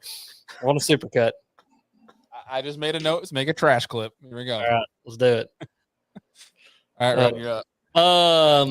Well, I do have to say, seeing Megan Fox bend over a Camaro when I was about 13 changed my life. Maybe I was like, man, I get that now. I know what's up with that. Hell yeah. America and that kind of stuff, testosterone and all that. My testosterone levels are still high from seeing that to this day. But no, for real. I'm gonna box Transformers. I do really love. So was Transformers what? Transformers, Avengers, and Deadpool. Okay. Well, Avengers and Deadpool, I mean, that's all Marvel. That's all MCU. It's all Marvel. Now it is. Though. Yeah. Okay. Let's box. Have you watched the new Deadpool yet? Dude, is incredible. That's what I was about to say. The new Deadpool movie is incredible. Dude, it is That so scene where he goes, the cutscene he goes, I am Marvel Jesus. Yes. He is I am the Messiah. Yeah. So good. Little, what does he call the dog? Kunchkin. Dude, Yeah. Kunchkin is the greatest thing. I walked straight in after that movie. I looked right at my dog and I said, "What's up, you little Kunchkin? Come here, buddy." And Bobby's just like, "Hey." Oh God. And then, yeah, dude, that movie is incredible. I got it. So I got to fish Avengers. And I'm gonna say this, like all the Avengers pre-Endgame. Incredible. That's my childhood. I mean, like Iron Man came out when I was like 10. And so like we've been building up all of this. When Iron Man died at the end of Endgame, I cried. I'll admit it.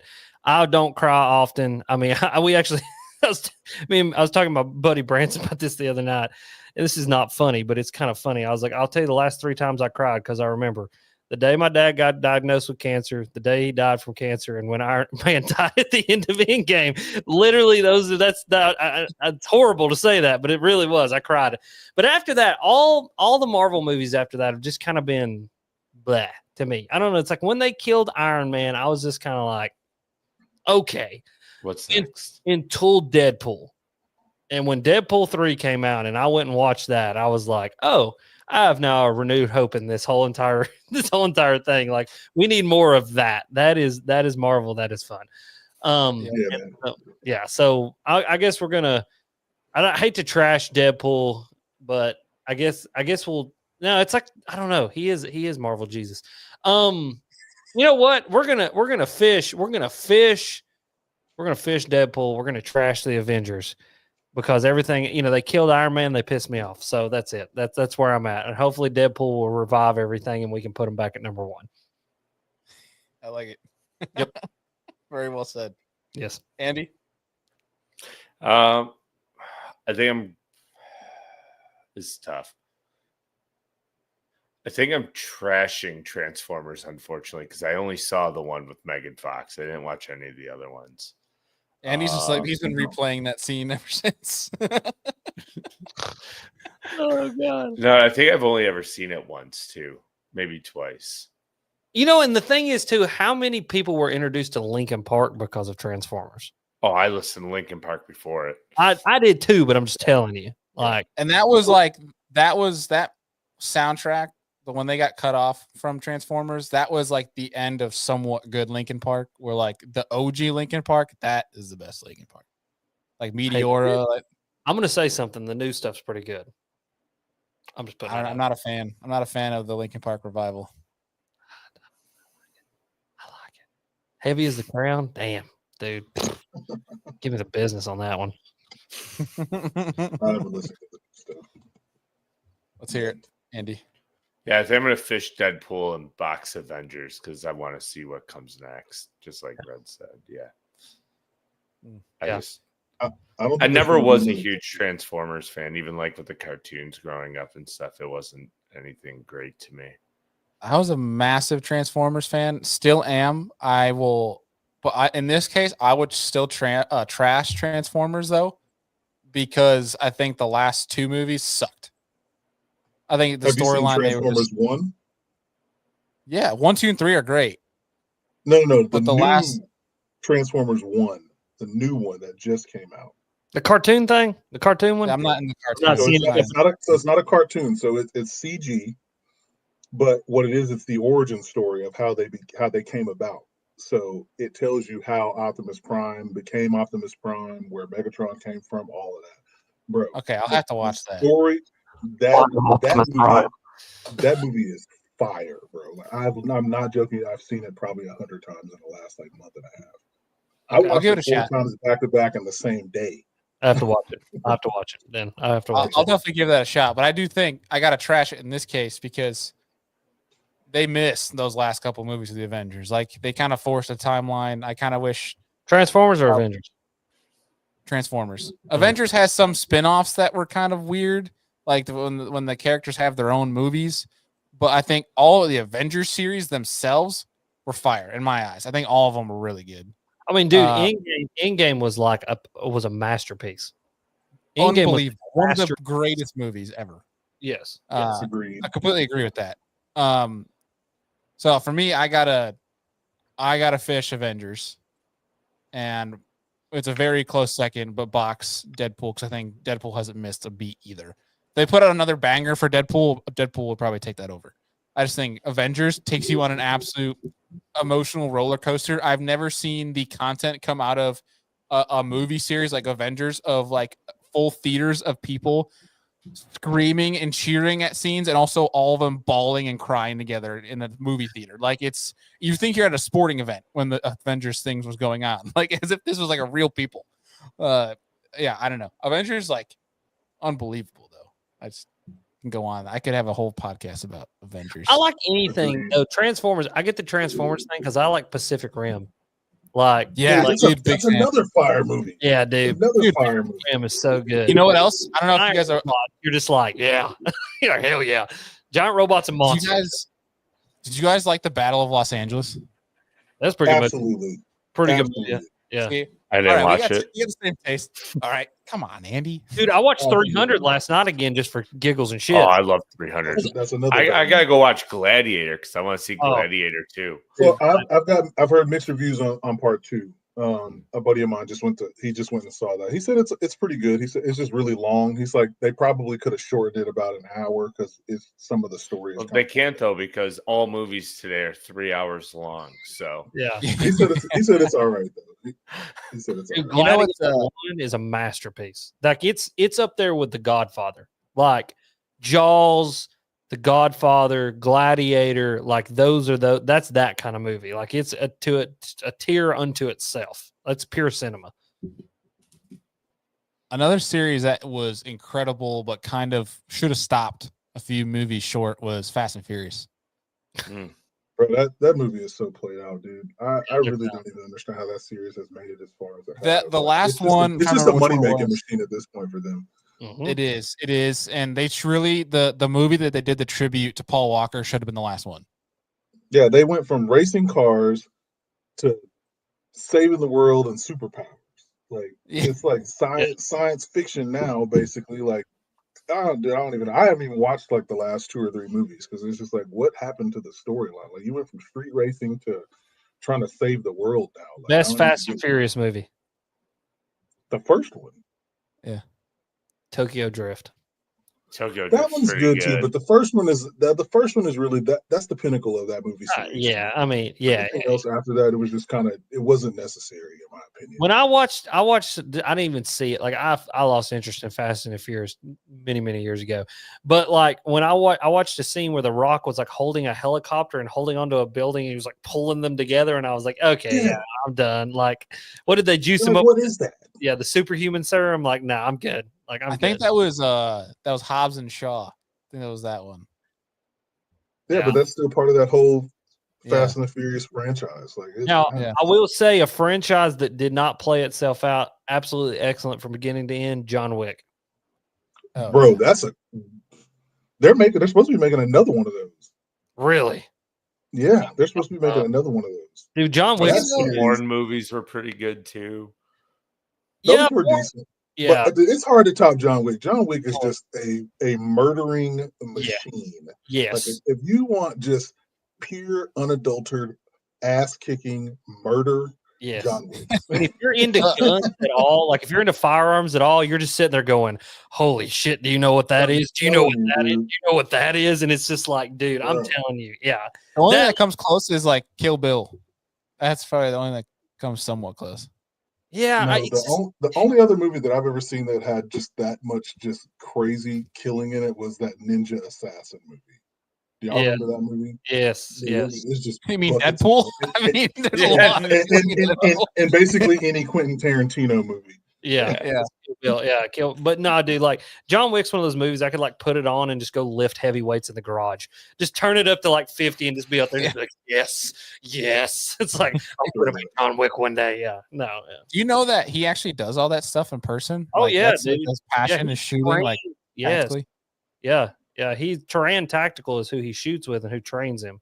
And Terran Tactical makes some phenomenal firearms. Like just some of the modifications and builds they're doing on some of those guns are incredible. I mean, they're taking ARs and pistols and turning them into just death machines. Like they're already death machines, but I mean, just a more efficient death machine, a refined death machine. Yes, yeah. No, dude, Terran Tacticals. I would implore anybody to just YouTube Terran Tactical and watch some of those videos, like of John Wick training and Keanu Reeves and Joe Rogan's gone out there and done it. And I mean, like.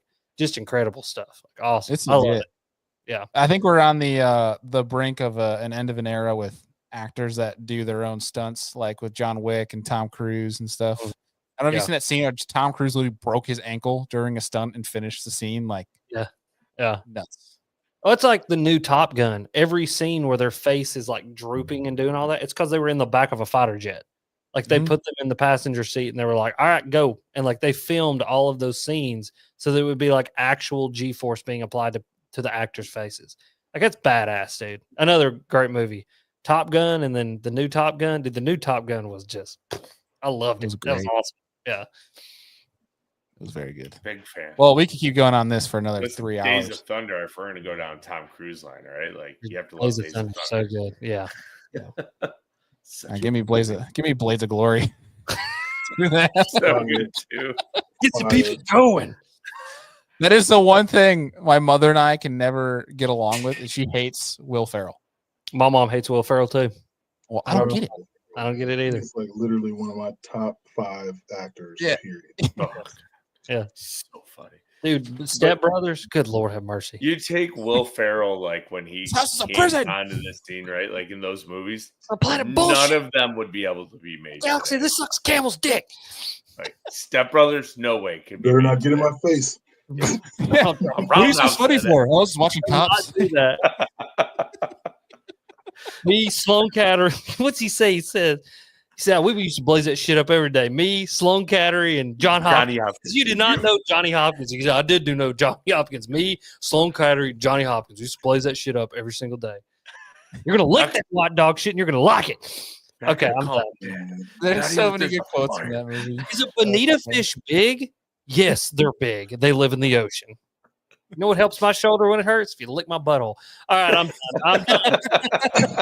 He's going all night. That is such a good soundboard. It is such a good soundboard, honestly. That's If you lick incredible. my butthole. Yeah. me and Bethany on a daily basis, she'll go like, "Hey, you know what helps me?" I'm like, "If you lick my butthole." I mean, dude, like on a daily basis, we say that line to each other. But anyway, So you gotta be careful with saying "lick my butthole" now, because they could be assuming a Diddy party. All right, like you just listen. gotta be careful. Well, then, baby, oil me up. Let's go.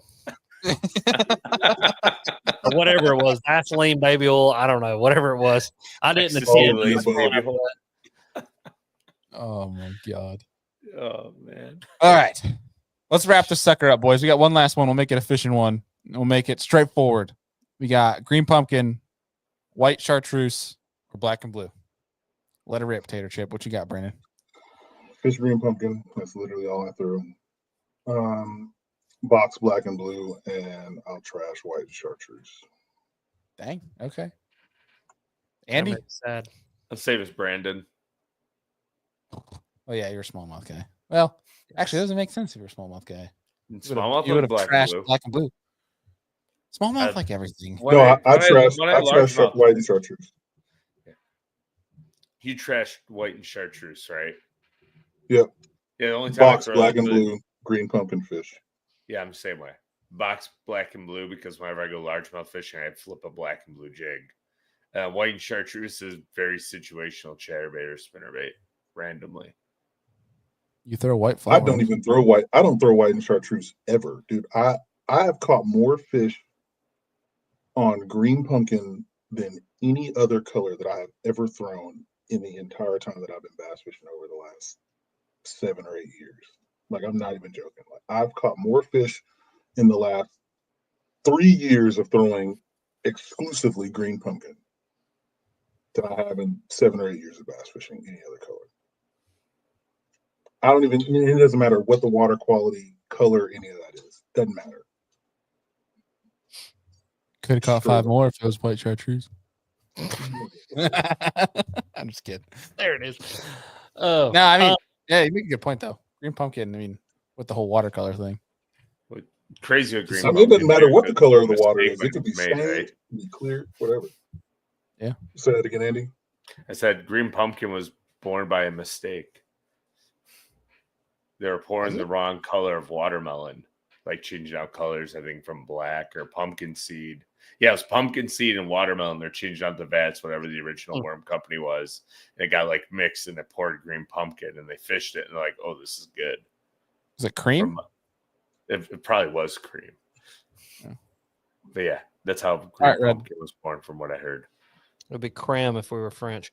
Creme brulee. Creme. Yeah. I guess we'll fish green pumpkin. I mean, hell yeah. I mean, I've caught a lot of damn fish on green pumpkin. You know, I mean, green pumpkin generals, green pumpkin flipping baits. Green pumpkin, everything. I mean, you dye the tails of something in chartreuse with some green pumpkin and it works. Looks like a bluegill. I mean, you know, it just is what it is. I'm gonna box chartreuse and white because I have caught a shit ton of fish on chartreuse and white as well. But I also live around a bunch of lakes that's full of shad. So, I mean, we're, shad spawns. We got 3 different kinds of shad spawns that happen in the spring. our fish love shad. You know, all these rivers around here. I mean, I just put out a video where I caught a 21.5-inch smallmouth on a chartreuse and white slobber knocker. So, you know, it's where it's at for a lot of these shad lakes. And then I'm going to trash black and blue because I don't fish black and blue. If I'm fishing black and blue, anything black, I'm just going to go straight black. I believe in straight black. I think straight black is probably the most effective lure for bass, period, because it's contrast in muddy, it contrasts in clear, it contrasts the bottom, it contrasts the skyline, it contrasts everything. It contrasts at night, everything. And at the end of the day, and this is in Knowing Bass, if you can ever get your hands on a copy, the most important thing for a bass in its eating process is, does that thing contrast? And that's what helps them to focus on it. And that's like the whole thing. They can see it, they can eat it. And black contrasts everything. Thanks. Yep. Wish they can ask us about John Dalton's bubblegum, whatever, the bubblegum swirl worm, and how that affects contrast. Yeah. So that's in the book too, Knowing Bass. One of the things, the whole outlier. So, you know, you hear that bass can't see chartreuse. No, bass can't see yellow. Yep. They can see chartreuse because chartreuse falls within the neon set of colors. So any of your neon colors, like methylate orange, like traffic cone orange, that like really, really bright pink, like a I don't even know what you would call it, like hot pink. Yeah, bubblegum. Any of the like those really bright like neon colors, bass can actually see those, and those contrast really, really well. And so that kind of explains the whole money badger thing, Blaze money badger. Why I catch so many fish on it? Why not just fish a straight black? Well, because there's something in that bass's ability to see that neon color, they can see it really, really well, and it contrasts just like the black does. And then two, one of the things the book talks about is like baits that contrast themselves. And so Berkeley actually did a test, Pure Fishing did a test, and Spirit Lake did a test. The number one lure was a chartreuse a black and chrome bait. And that was two very contrasting colors. So you had a flash and then a dark color, which contrasts itself, then also does a really good job of contrasting the water around it. And so it's kind of like that money badger. You've got this dark black back with a blaze orange or a traffic cone orange or methylate orange, whatever you want to call it, body. And so you not only do you have a bait that contrasts itself, but contrasts the environment around it as well. And so it's really interesting. Like that's one of the things you'll hear, like bass can't see chartreuse. They can't see yellow, but they can see the neons to an extent enough that it does make a difference, which is very interesting. And that's been proven by the people at Spirit Lake. They did all kinds of tests actually for the guy who wrote this book, Dr. Keith Jones.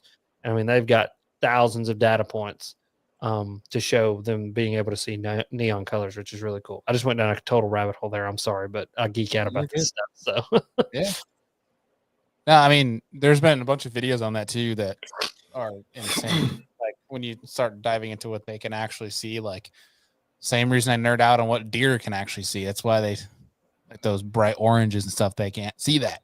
Mm-hmm. Yeah, it's really interesting when you dive into the whole science part of it. Then you think about the fishing industry as a whole and the colors, and people say how certain flecks and certain shades of certain colors are a big difference maker, when it might not actually be that specific color makes any difference, but because it's a little bit darker of a color, that's why it's different.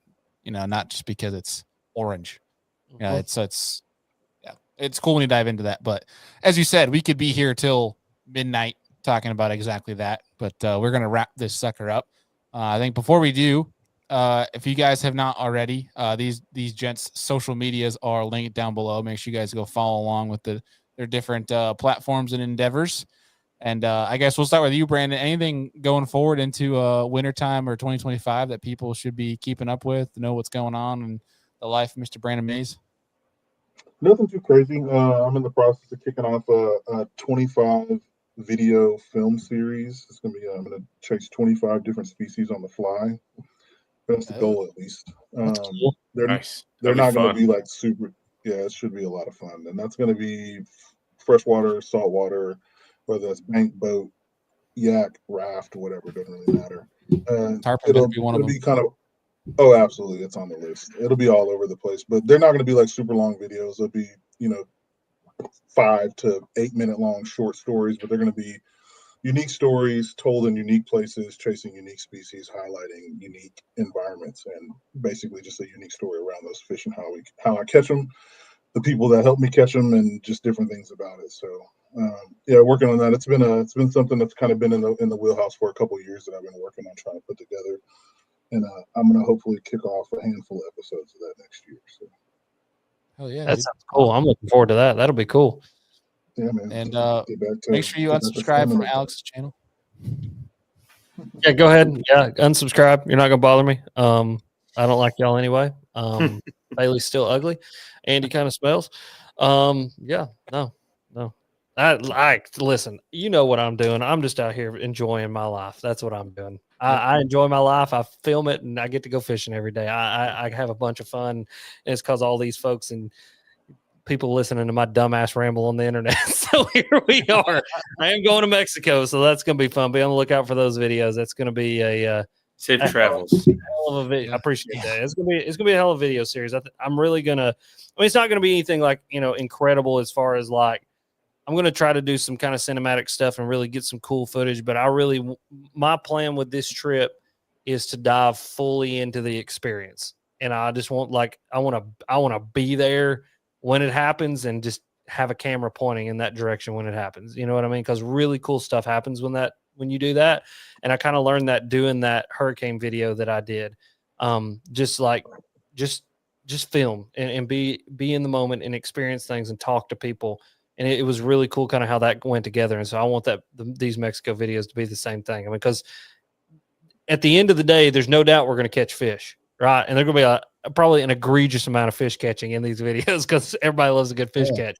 But I want also people to go on the adventure with me. I want them to feel like they're going to Sonora, Mexico with me and gonna do that. So I'm looking forward to doing that. But yeah, appreciate y'all. Y'all are cool. Yeah. Appreciate it. I don't know about that extent. Maybe Brandon. Not us. Cool. I like Brandon. Y'all, Andy smells funny. You're ugly.